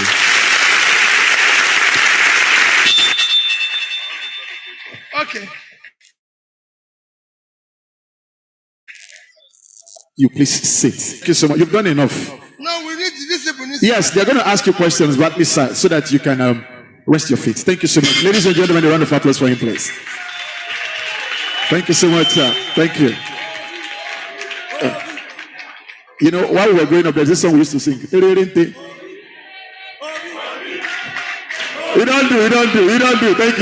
Thank you so much. Thank you so much. Okay, so very quickly, I want to hand over the microphone to our professor. Who is not under ASU? Professor with the sauce. Ladies and gentlemen, please put your hands together. 5 minutes, so that we can actually take questions from the audience. Thank you so much. Hello. I chose to stand because I said to myself that if my principal doesn't sit down, I would stand. And then we'll have two people standing on the podium. But importantly, I want to say that we're at that point in our history where we must do what we have to do to change our country. We're at that point in history when we must take back our country for good. We're at that point in history when we must change the ante and change the story, and if you like, the trajectory of our country. This is about the 67th time that Peter Gregory Obi, our presidential candidate and my principal, is talking to Nigerians live, because he considers himself a man who's seeking your mandate to govern you. No human being seeks for a job without humbly accepting to be interrogated by the people. Great Nigerian youths. Great Nigerian youths. Greatest of the greatest of the greatest of the greatest of the greatest of the greatest of the greatest Nigerian youths. I belong to you. We're here because we belong together. There are friends of mine who are here with me.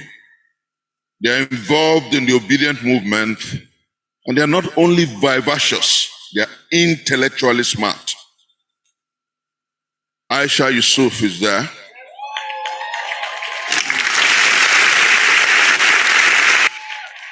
Walo Kuni is there.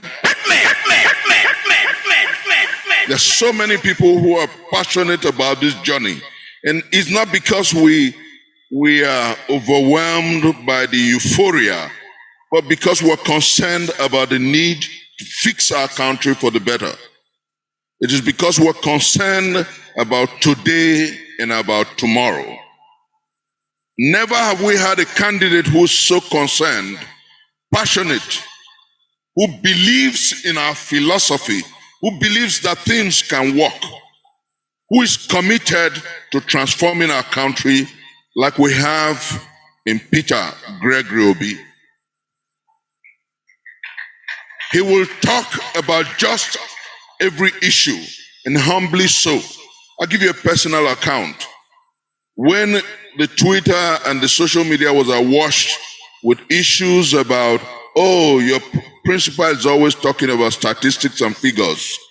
And I told him, I sent him a message and I said, H.E., tune down on statistics.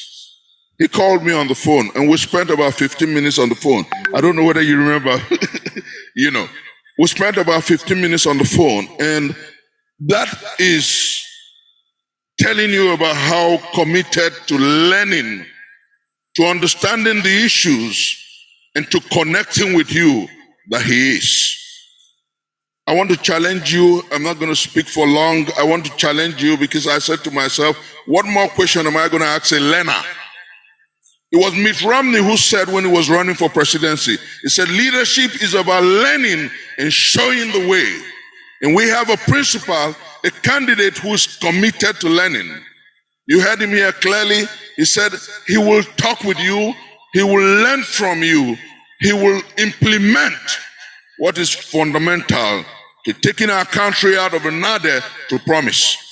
And I tell you, brothers and sisters, I tell you, this is the cross and the challenge that we have as a people. We must work together. We must fight together. We must preach this message like our lives depend on it.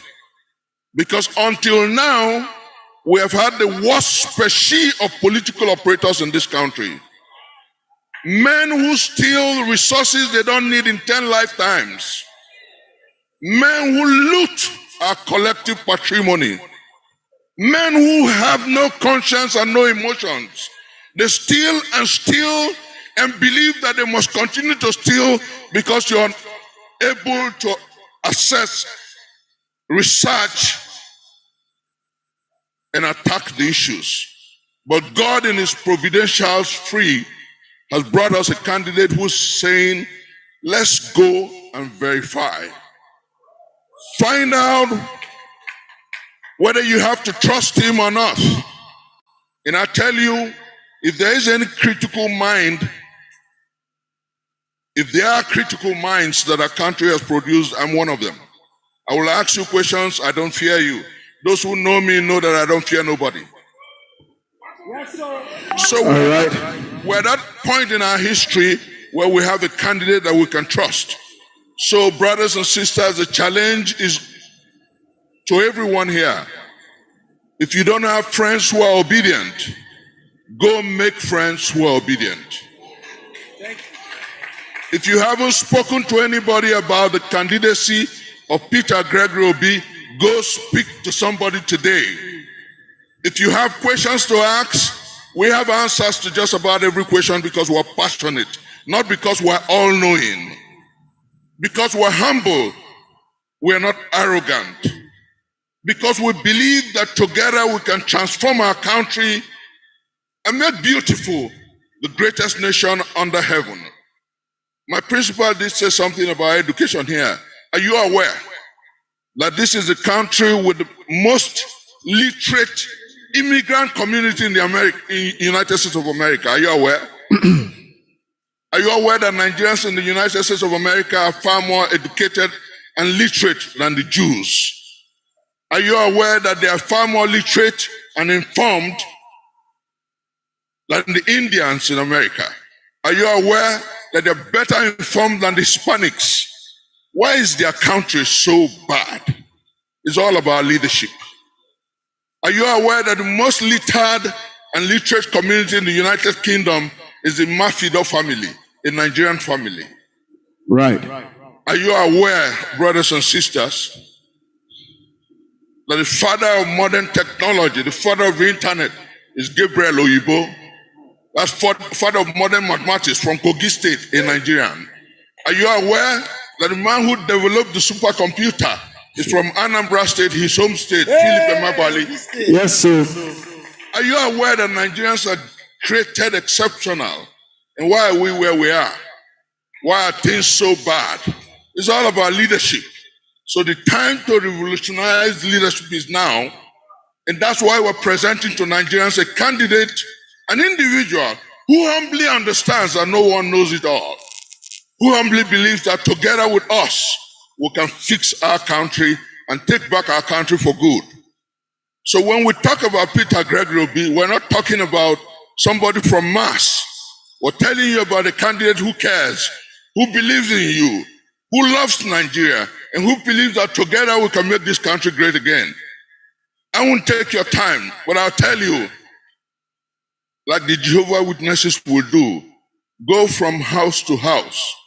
Tell them about this candidate. Like Prophet Muhammad, peace be unto him, in Arabia, would do. Go from home to home. Tell people about this candidate. Like the evangelicals would do with their tracts and Bible. Go preach this message. And I tell you, together, we can take back our country for good. God bless you. Thank you very much. Thank you very much. Thank you very much. Thank you so much. Round of applause. Round of applause.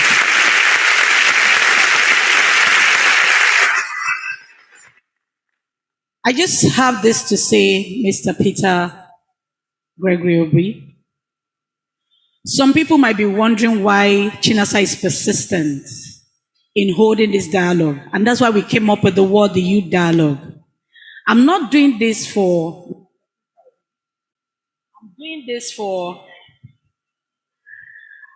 Mr. Peter Obi alone.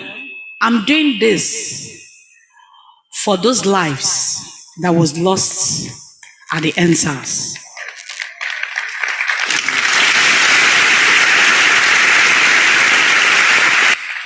The blood that was shed on that day keeps me on my toes. And for those of you that still doubt if truly people died, may God have mercy on us. Because I was the 5th person. I was there live when brains were opened. Ventranche, may God bless you, sir. Madam Aisha, may God bless you. Those blood haunts me. Not haunts me per se, they haunt me to speak for them. They brought a tanker to wash away blood. But blood cannot be washed away. The only thing that can stand for blood is justice. Please, Mr. Peter, if not for no reason, I'm pleading with you, sir. I'm an orphan that lost my parents at 10. And I know what life is about. I don't want to get emotional, but I was there that day when brains were opened. People died in my hand in Reddington Hospital. Whoever knows the owner of Reddington Hospital, may God bless that man. Because they came to him and told him not to treat anybody. And the man said, if this is the last thing he would do before he dies, he will do it. And Uwa, thank you for bringing me on your show to speak on the answers. Mr. Peter, this is what is driving me. And I will go around the 36 states for the blood of those innocent. Thank you. Ladies and gentlemen, a round of applause, please. Thank you so much, Your Excellency. Thank you, distinguished panelists.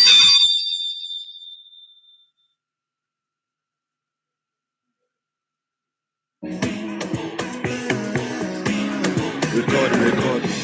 Are you obedient? I am obedient. Are you obedient? We are obedient. Now my president, you think me, I want better tomorrow. Me no want to load. All right, thank you so much, ladies and gentlemen. We're going to have to take questions. You know, it tells us that there's a leader here, actually. Do you know why His Excellency called me? You want to know? He said to me, "You must not close this program if you do not ask questions." Please put your hands together for His Excellency. All right. I know there's so many questions. So many questions. Ladies and gentlemen, you can actually, if you're on Twitter, you can actually follow us on Twitter on the official POMA, right? And on YouTube, just go to Youth Dialogue with Obi /Baba. It would pop up. Right. So, Your Excellency, sir, the very first question here, we're going to have to take questions. Please just calm down. As much as possible, we'll take questions, right? But I have a few questions here that I want to ask. Your Excellency, sir, the security and welfare of the people are primary purpose of government, which is tied to the economy. How will you tackle insecurity in Nigeria? This is coming from Ejiro Ofoye, Esquire. Your Excellency, this person wants to find out how you will tackle insecurity in Nigeria. Okay, sir, for the benefit of time and for others to also be able to ask questions, we would like to just attach about 2 minutes or thereabout to each of these questions, Your Excellency. Your Excellency, sir.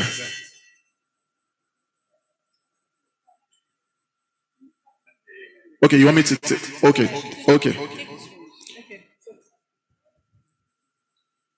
Okay, so the next question is from Tola Joseph Fadu Bagbe, and his question is on unemployment. How do you intend to tackle unemployment when you get in? Then the next question is from Sheya Kinde. His question is on restructuring.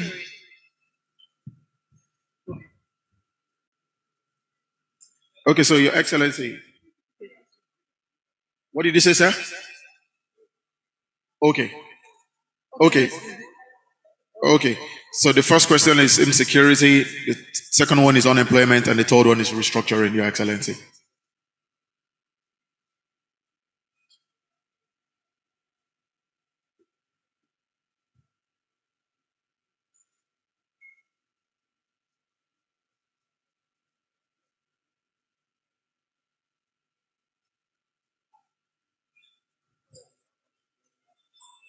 Okay, Your Excellency. 3 very vital questions here, cutting across insecurity, unemployment, and restructuring. Okay, insecurity. Well, everybody knows that the number one job of government is security of life and property. And I've said it in our manifesto. Our number one thing is to secure and unite Nigeria. I can't tell you in details what we're going to do to provide security, because there's things that we still have to keep. But I assure you that our commitment is total. You can't talk anything about what we're talking today without security. You've listened to the farmer said that despite the insecurity of the farmers in Katsina, so he puts security first. We must secure and unite the country. It is critical. What are we going to do that I can let you know? We'll review and restructure the entire security architecture and make it more responsive and responsible. People always ask me, what do I mean by that? I say, listen, responsive in the sense that it will work, and where it doesn't work, somebody has to be responsible for it, and that person will go. We have multi-level policing. You cannot have a large country like Nigeria, and you have state police, local government police. We will have a multi-level policing where that will be properly manned, properly supported. All these ones that you see states this or doing that, we work with them and make sure that we police and secure the country. In terms of job creation, what are you going to do? That's what I'm talking about, moving the country to production. You can only create job by increasing production. Because it is the productive activities that will create job. Everybody here thinks that the job of government is not to create job. The job of government is to create enabling environment that allow businesses to create job.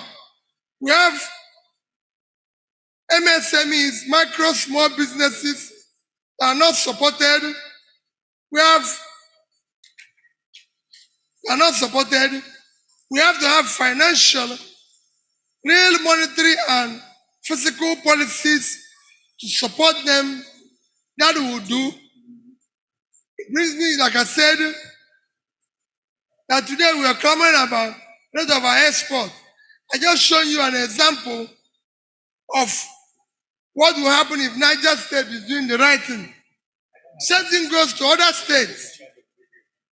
It's like Taraba have banks of places where you can grow flour. Farmer is here. Can grow tea. You can grow coffee. I was in Kenya. I saw young boys and girls that are employed in flour fields, being paid a grade of $100. Can have less than 10% unemployment. We have Taraba. Taraba is a huge country. Taraba is bigger than Belgium and Israel combined in terms of land space. So there's a lot you can do. Restructure. There's no way you can continue to serve this country with the present structure.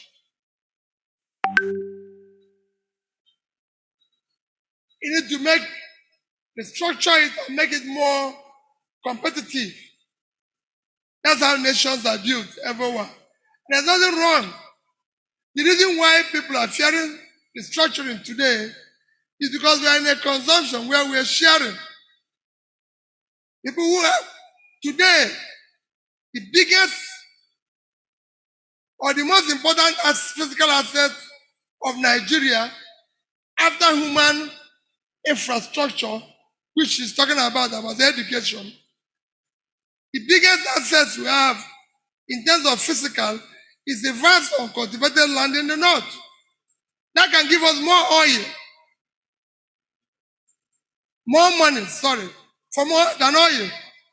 We can make more from agriculture, than we are making from oil. But we're not doing that.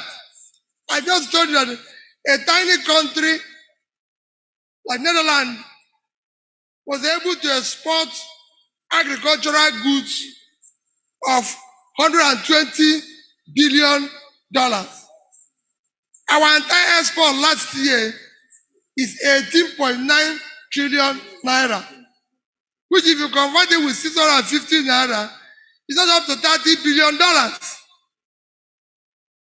And this is a country that is living on just 3,000 square kilometers of land, and we have 923,000. So even if we dash them our land, we still have 890,000 left. 200 million people. Whatever it will take for us to change that scenario, that's how we are going to create jobs. Nigerians need to be more productive. We are not productive now. Thank you. A round of applause for His Excellency, please. Thank you so much. Very quickly, I want to acknowledge the presence of Mr. Ifeanyi Obinna, representing the Manufacturers Association of Nigeria. Please, a round of applause for Mr. Ifeanyi. And also, I have Mr. Sheyi Fumi Omotosho, who's representing JCI, Junior Chambers International. A round of applause for them, please. Also, we have Osuji Tobechukwu Emmanuel, representing the students leaders from University of Lagos. Great Akokai. Thank you so much. Thank you so much for coming. All right, sir. A few more questions here for you. Okay, very quickly. This question is, of course, from one of the listeners on Zoom. The person says, "Hello, Your Excellency. My name is Vincent Okumagba, President of Super Eagles Supporters Club. Our football have nosedived in the last few years, so much so that we failed to qualify for the just concluded World Cup in Qatar. Should you emerge as President of Nigeria, what plans would your administration have for our sports, especially football?" That's one. Right. Okay, also, sir, second question. The person said, "Dear PO, what are your plans for instilling continuous political participation of citizens so that your gains will not be reversed?" I'm sure you understand that question, Your Excellency. Okay, so this question is Yes, so what is the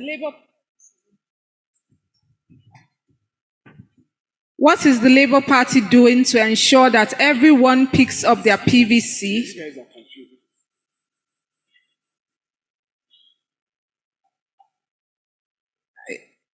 I asked this because as at today, PVCs have not been taken to the wards for pickup, and at the local government secretariat, the process of pickup of PVCs is lukewarm, most especially in Lagos State. we're going to come back to that. Very quickly, ladies and gentlemen, I want to hand over this microphone to a Nigerian who also deserves an answer. Ladies and gentlemen, can I please hand over the microphone to Tommy, the Illuminator? Please put your hands together for Tommy, the Illuminator. Over here, Tommy.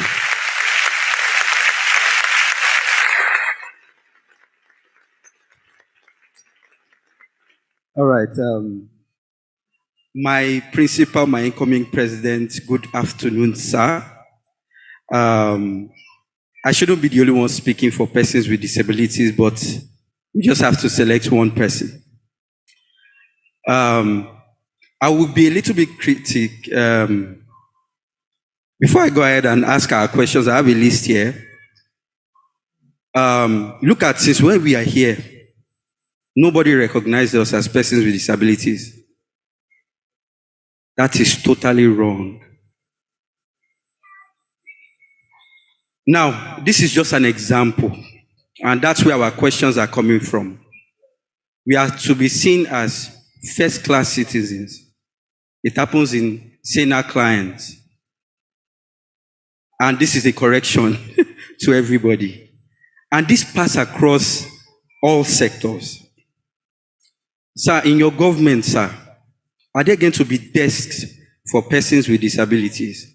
Because we are the only one that can understand the pain. People who are not disabled cannot understand our pain because the shoes don't fit. But first of all, let me say yes, sir. I am representing persons with disabilities here in Lagos for the obedience movement, and we are proud to support you, sir.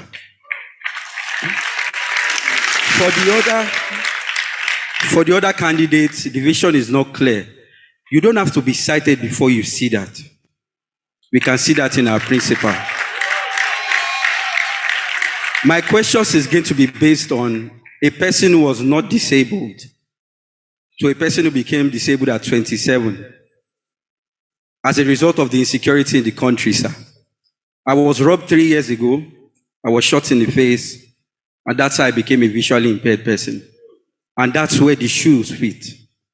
In a state where they say somebody built, and the so-called rapid response squad was on that bridge that day, but the police, as we know the Balaji case, they are out there looking for money instead of securing lives. I'm just fortunate to be alive.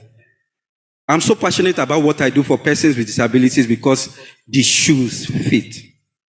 Sir, many of us go for jobs and they look at us as, are you sure this person can do the job? Whereas we have people working in banks with their white canes, proud, standing against all odds. We are here, sir, and we are supporting you fully, but we have questions. Sir, we need inclusion. We need a situation whereby we will be seen first, not just pity party, not a way of pity, but a source of inspiration to the community. Because many of us have reasons to just stay in our house, but against all odds we still stand. We still try and do one thing or the other. I would want somebody to help read these questions. Obviously, I'm visually impaired. So this will be our questions to you, sir.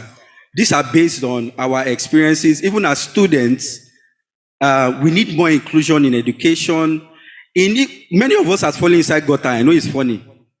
I mean, my brothers and sisters, in abroad, they are covered gutters, but no accessibility. It's just few buildings, banks. People on wheelchair cannot access. We need that, sir. Please help us read the questions. Thank you. So if there's any other questions, sir, please indulge us. We would love to ask more questions from our side. Thank you so much. Thank you so very much, Tommy the Illuminator. And very quickly, ladies and gentlemen, on behalf of myself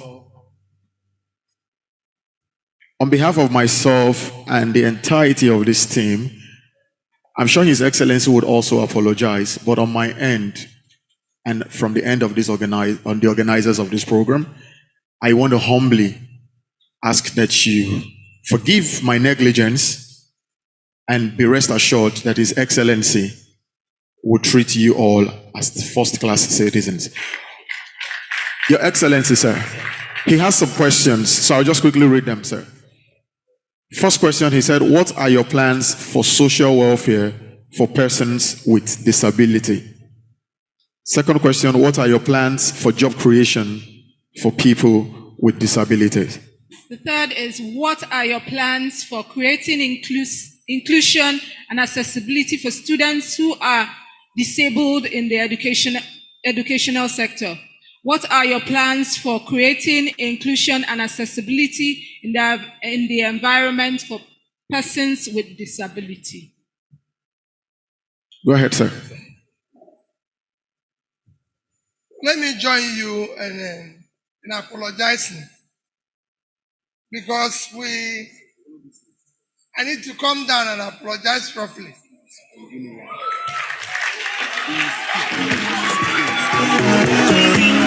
Record. Are you obedient? I am obedient. Are you obedient? We are obedient. Now my president, you think me, I want better tomorrow. We no want to load, no. That the person waiting me, if you want better tomorrow, no go for to load, no. I am a let's go as you sing me so. It's an example. Thank you so much.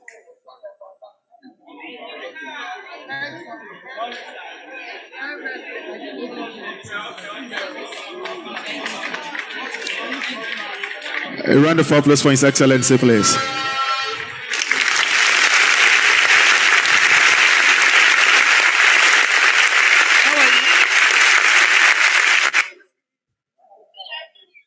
One time, no. Put it one time, no. Make we unite, do the right thing. Situation don't they get a CD. My brother, sister, get your BBC. Make we unite, make we both you be. Now my president, me, I want better tomorrow. We don't want to load. I'm proud of you, sir.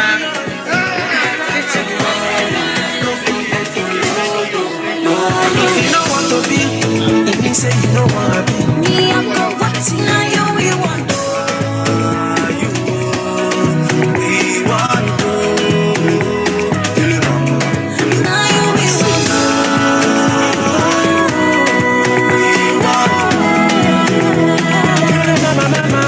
A round of applause for His Excellency, please. The Nigeria for consumption in ana son ci gaban Najeriya a zaba Peter Obi. Fún ìlọsíwájú orílẹ̀-èdè Nàìjíríà, dìbò fún Pétérù Obi. Maka ọdịmma Nàìjíríà, ka anyị tụnyere nụ Peter Obi. All right. Very sorry about that situation, but we didn't do the right thing.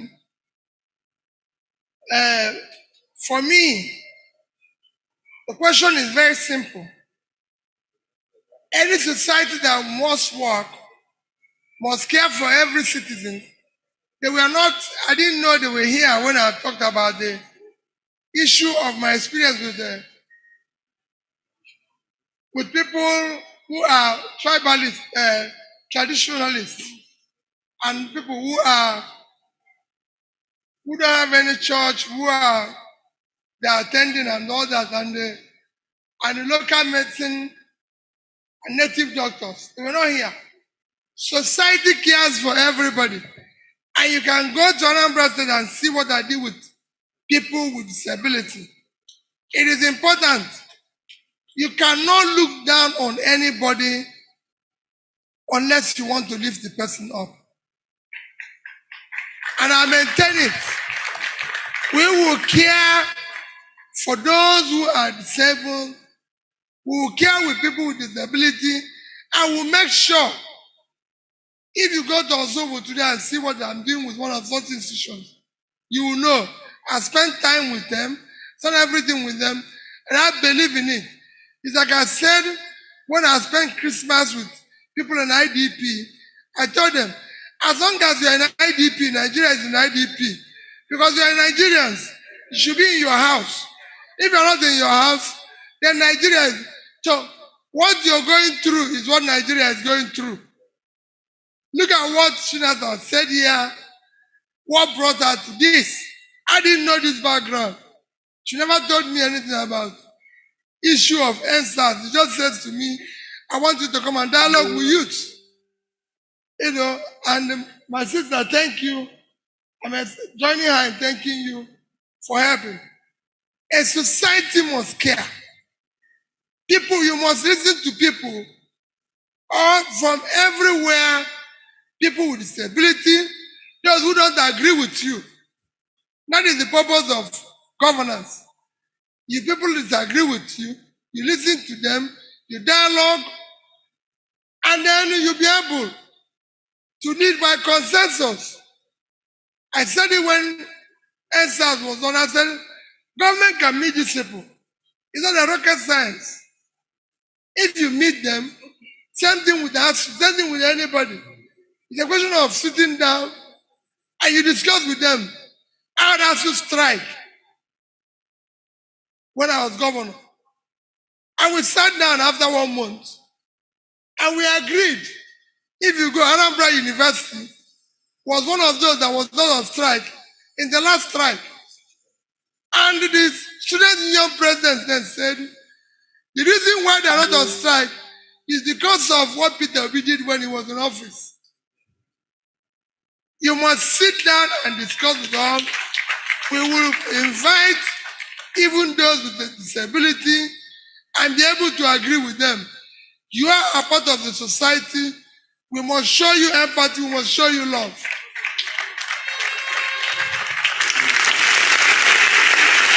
Please put your hands together for His Excellency. Thank you so much.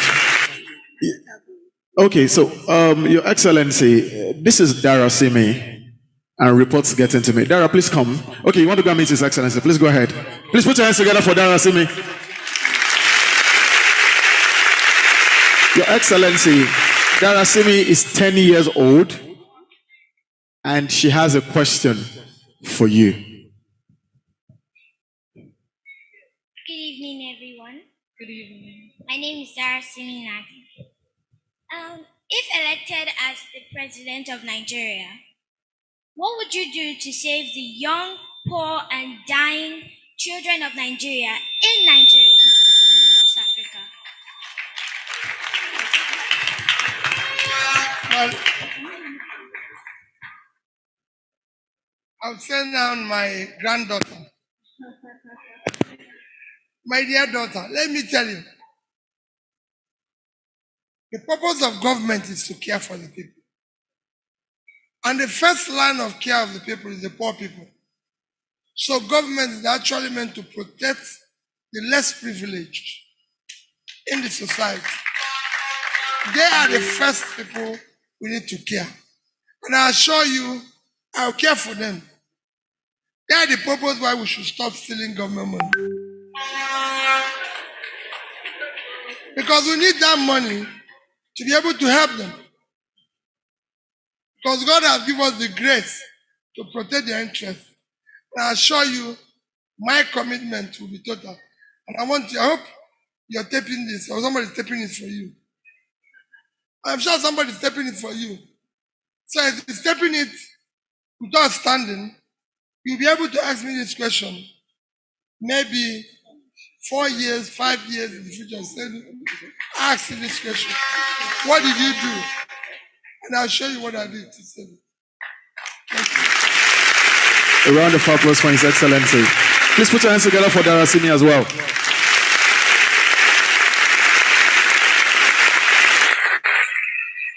me tell you why this is important. What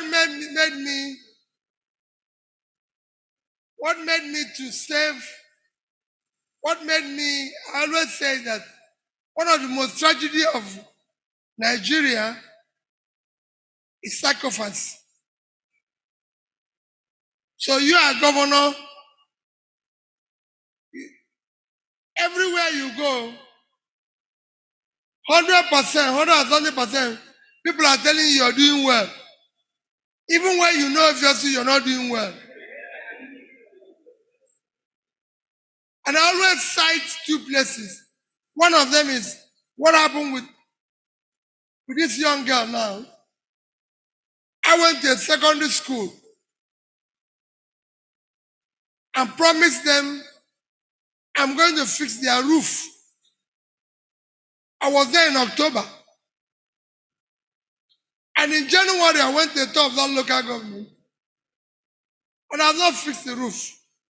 And I was in interaction with people, including students who came from the same school. Just one person told me, when I said question time, he raised a hand. And I said, let me start with this tiny girl. He said, Governor, why do you make promise you don't keep? You can imagine what happened in that hall. Everywhere was quiet. The principal and teachers of the school ran to her to close her mouth. So she became frightened and cried. And I said, no, leave her. Tell me, my daughter. And she told me the truth. I made a promise which I never kept. And I said to her, I called the commissioner for education. The commissioner, we must solve this problem before I leave here. I must apologize to this girl. I promised to give their principal the check to fix that roof. They've already given me the bill, about 7.something million now. So go and find that check for us to give it to this girl with an apology. Of course, we did whatever we did. Got a check while I was there. We got a bank to issue us a check and say whatever documentation you want, we'll do it later on. They did it. We gave the girl the check and I apologized. The same principal who were telling me things were good came and carried the girl in their head and ran out of. So we must have people who will tell us we are wrong. It is important. This is time to look at those who are serving you in their face and say they are wrong. That's why I said it's a dialogue. Let's listen to each other. Chinaza didn't plan this so we can start drinking wine and champagne. But I can tell you, I will go out of here fulfilled than seeing where people are eating and drinking.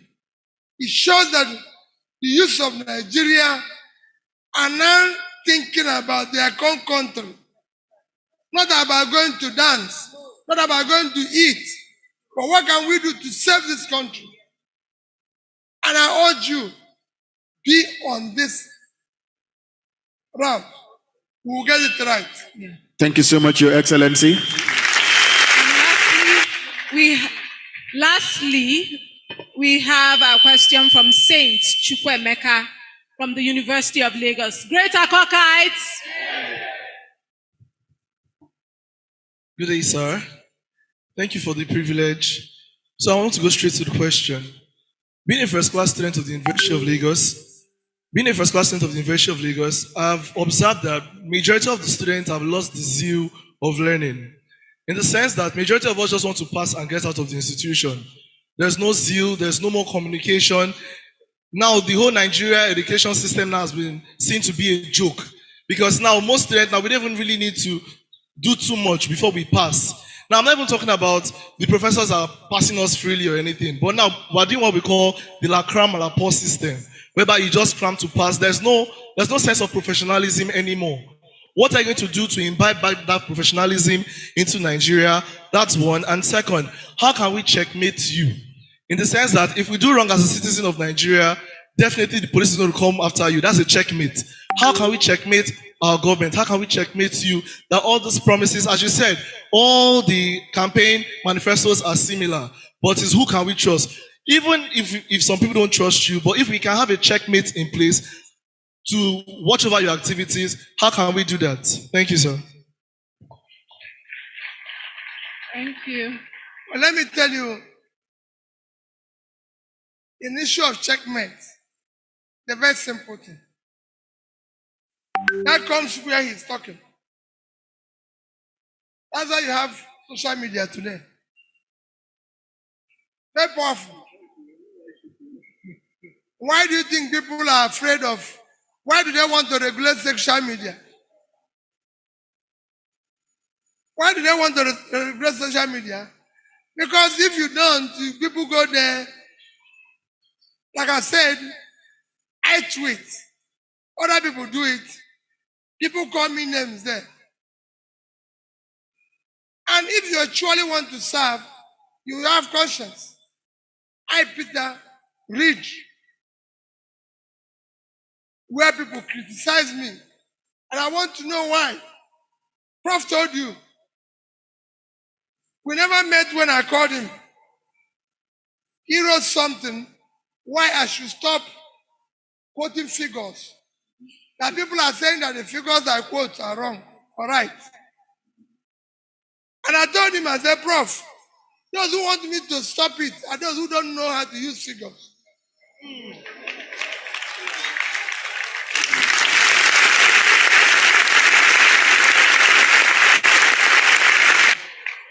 If my figure is right, then let them quote the right one. If I'm wrong, that is it. You quote the right one. Simple.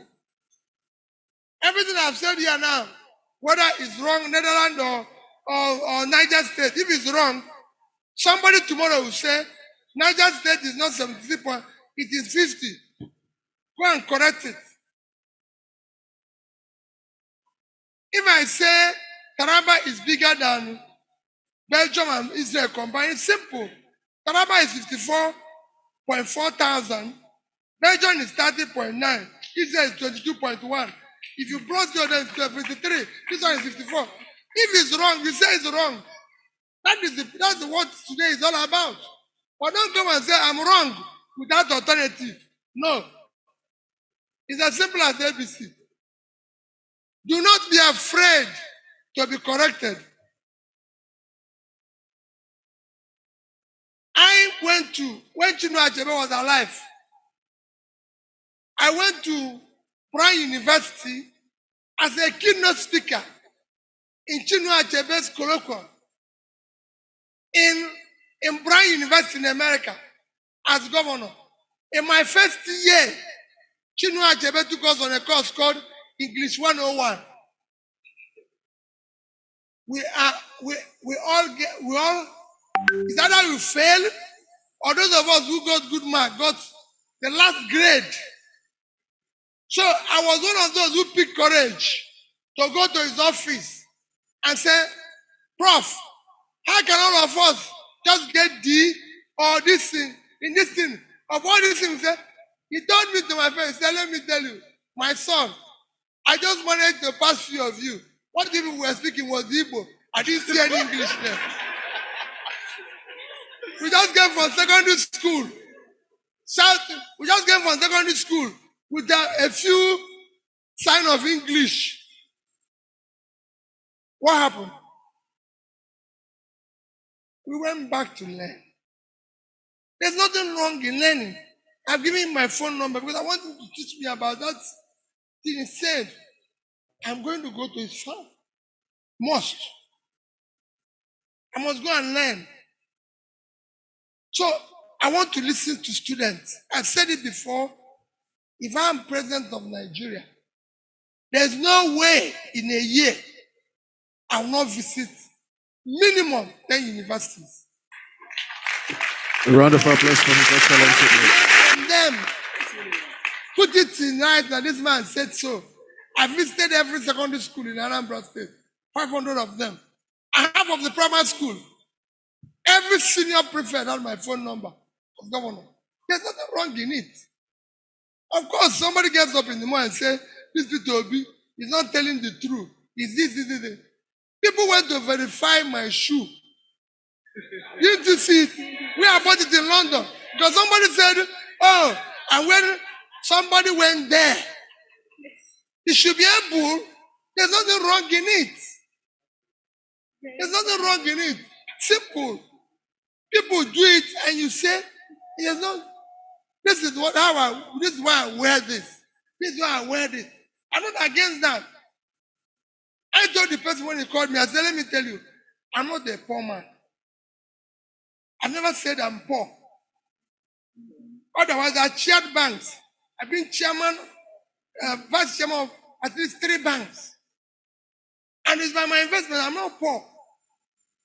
But I chose to live the life I live. Because that's how I want to live.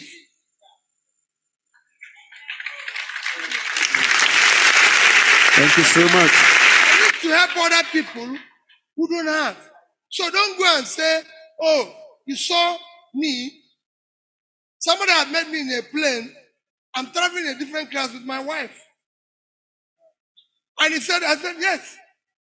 That's how you live. If I come to the house now and want to talk, now you tell me I should leave my GDP as I let him eat her food, because that's how she wants to live.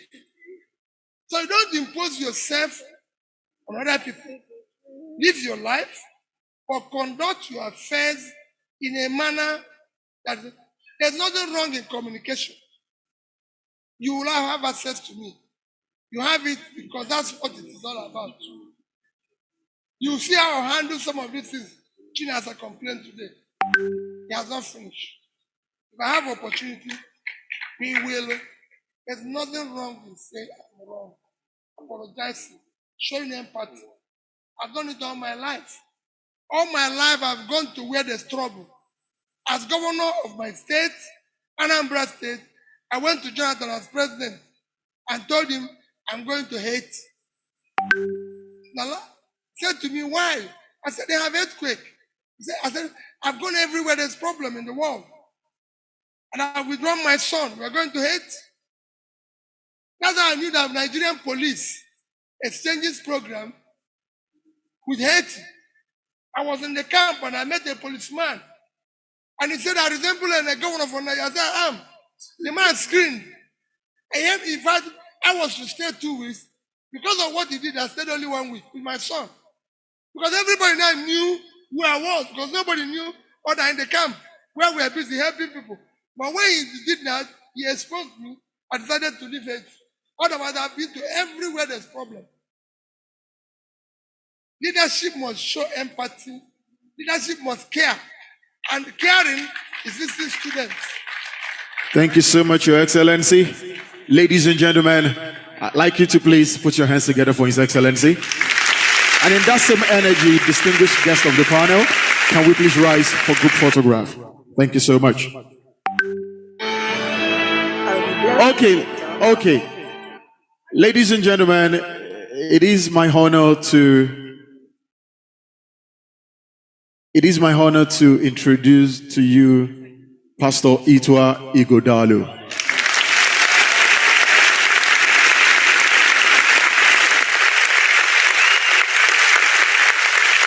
Okay, while we're waiting for Pastor Ito to come in, can we please start with the picture or with the group photograph?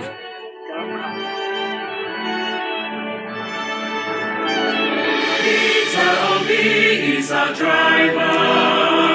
Labour Party is our vehicle. Ladies and gentlemen, Pastor Itwa Igodalu. Please put your hands together for Pastor Itwa Igodalu.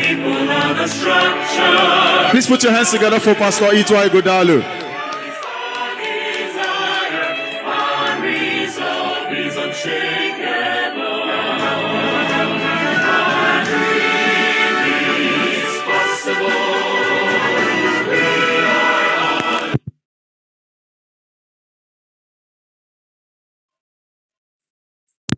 Have the team to please join His Excellency for group photograph, please.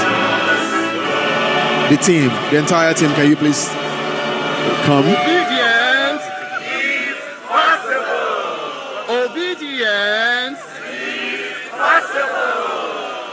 Obedience. Just the team. Sorry if you're not part of the team. Can you please come down? Mr. Gideon.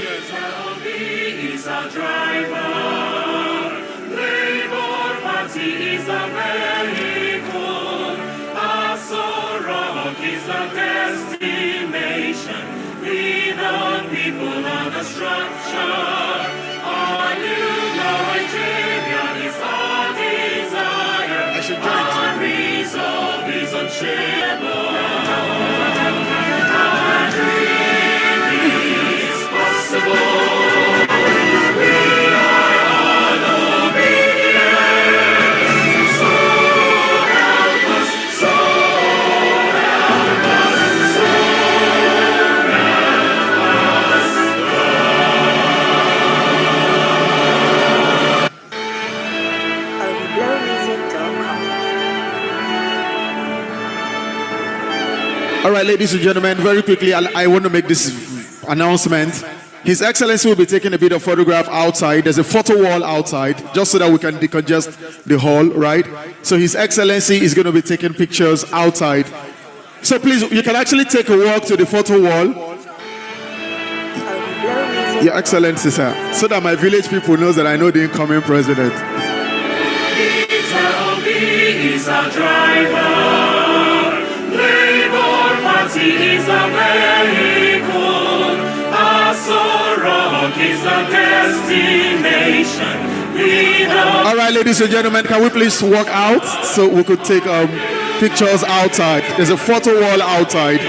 Can we please, in orderly manner, move outside? Outside, please. Record. Are you obedient? Very quickly, I want to quickly recognize the presence of Mrs. Oluwatoyin Shokunbi. We're taking the pictures outside. Lagos State Chairperson of Labour Party. You're welcome, ma'am. Can you please come outside so we could take a good photograph? I am at let's go as you see me so at the front line.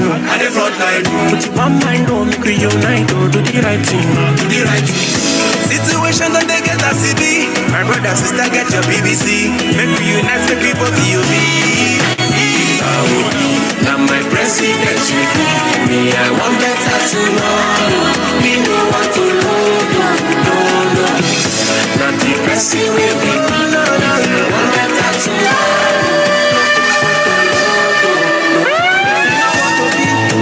Say you know what me, I go for tonight.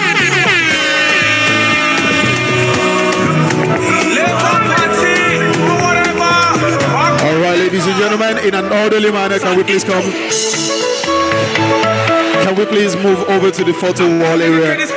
In an orderly manner, please. It is also worthy to note that the members of the DSS. All right, you're welcome, ma'am. Nigeria from consumption to production. Peter Obi, Peter Obi, welcome here. Peter Obi, Peter Obi, ẹ dìbò fún. Ẹ jẹ́ ká sowọ́pọ̀ ká dìbò fún Peter Obi. Gentlemen of the press, can you please take Obi nìkan ló lè yé. Peter Obi ẹ jáde ẹ dìbò fún. Peter Obi ẹ dákun ẹ dìbò fún. Peter Obi ẹ jáde ẹ dìbò fún. Peter Obi ẹ dákun ẹ dìbò fún. Ẹ jẹ́ ká sowọ́pọ̀ ká dìbò fún Peter Obi. Ọ̀rọ̀ Nàìjíríà Obi nìkan ló lè yé. Obi kì í parọ́ kì í jalè. Tó bá ṣe rí lòbí ṣe máa wí. Obi lọ́lọ́hán yúnyàn fórílẹ̀-èdè Nàìjíríà 2023. Obi ló máa wọlé. Obi yàtọ̀ sólóṣèlú. Àwọn onísọkúsọ, àwọn olóṣèlú fáyín bàrà oníjẹkújẹ. Tóbi bá wọlé gbogbo nǹkan á dẹ̀rọ̀.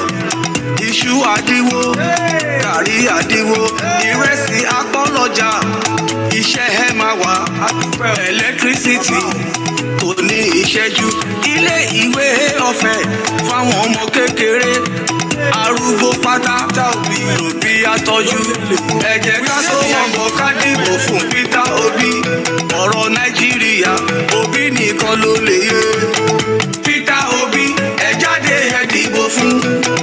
Peter Obi ẹ dákun. I know me we unite to do the right thing. Do the right thing. Record. Are you obedient? I am obedient. Are you obedient? We are obedient. Now my president you give me, I want better tomorrow. Me no want to load, no. Now the person will be me. If you want better tomorrow, no go for to load, no. I am at let's go as you see me so at the front line, no. At the front line. But you want mine, no, make we unite to do the right thing. Do the right thing. Situation don't they get a CD. My brother, sister, get your BBC. Make we unite, make people see you be. Now my president, you me, I want better tomorrow. Me no want to load, no. Not the person will be. Want better tomorrow. No go to load, no. If you don't want to be, it means say you don't want to be. Me, I go for now you we want to.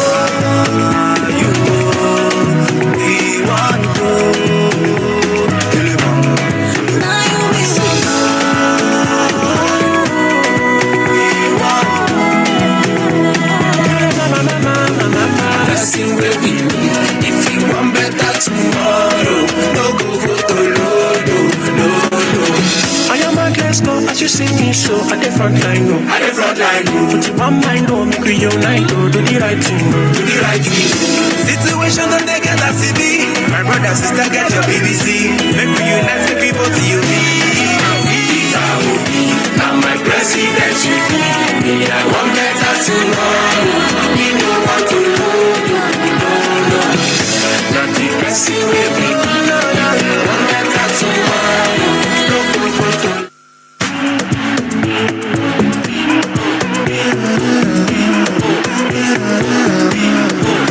Record. It's a DJ LA classic. Are you obedient? We are obedient. Now my president you give me, I want better tomorrow. Me no want to load, no. Now the person will be me. If you want better tomorrow, no go for to load, no. I am at let's go as you see me so at the front line, no. At the front line. But you want mine, no, make we unite to do the right thing. Do the right thing. Situation don't they get a CD. My brother, sister, get your BBC. Make we unite, make people see you be. Now my president, you me, I want better tomorrow. Me no want to load, no. Not the person will be. Want better tomorrow. No go for to load, no. If you don't want to be, it means say you don't want to be. Me, I go for T.O.B. Peter Obi. Say now you we want to. We want to. Now you we want to. We want to.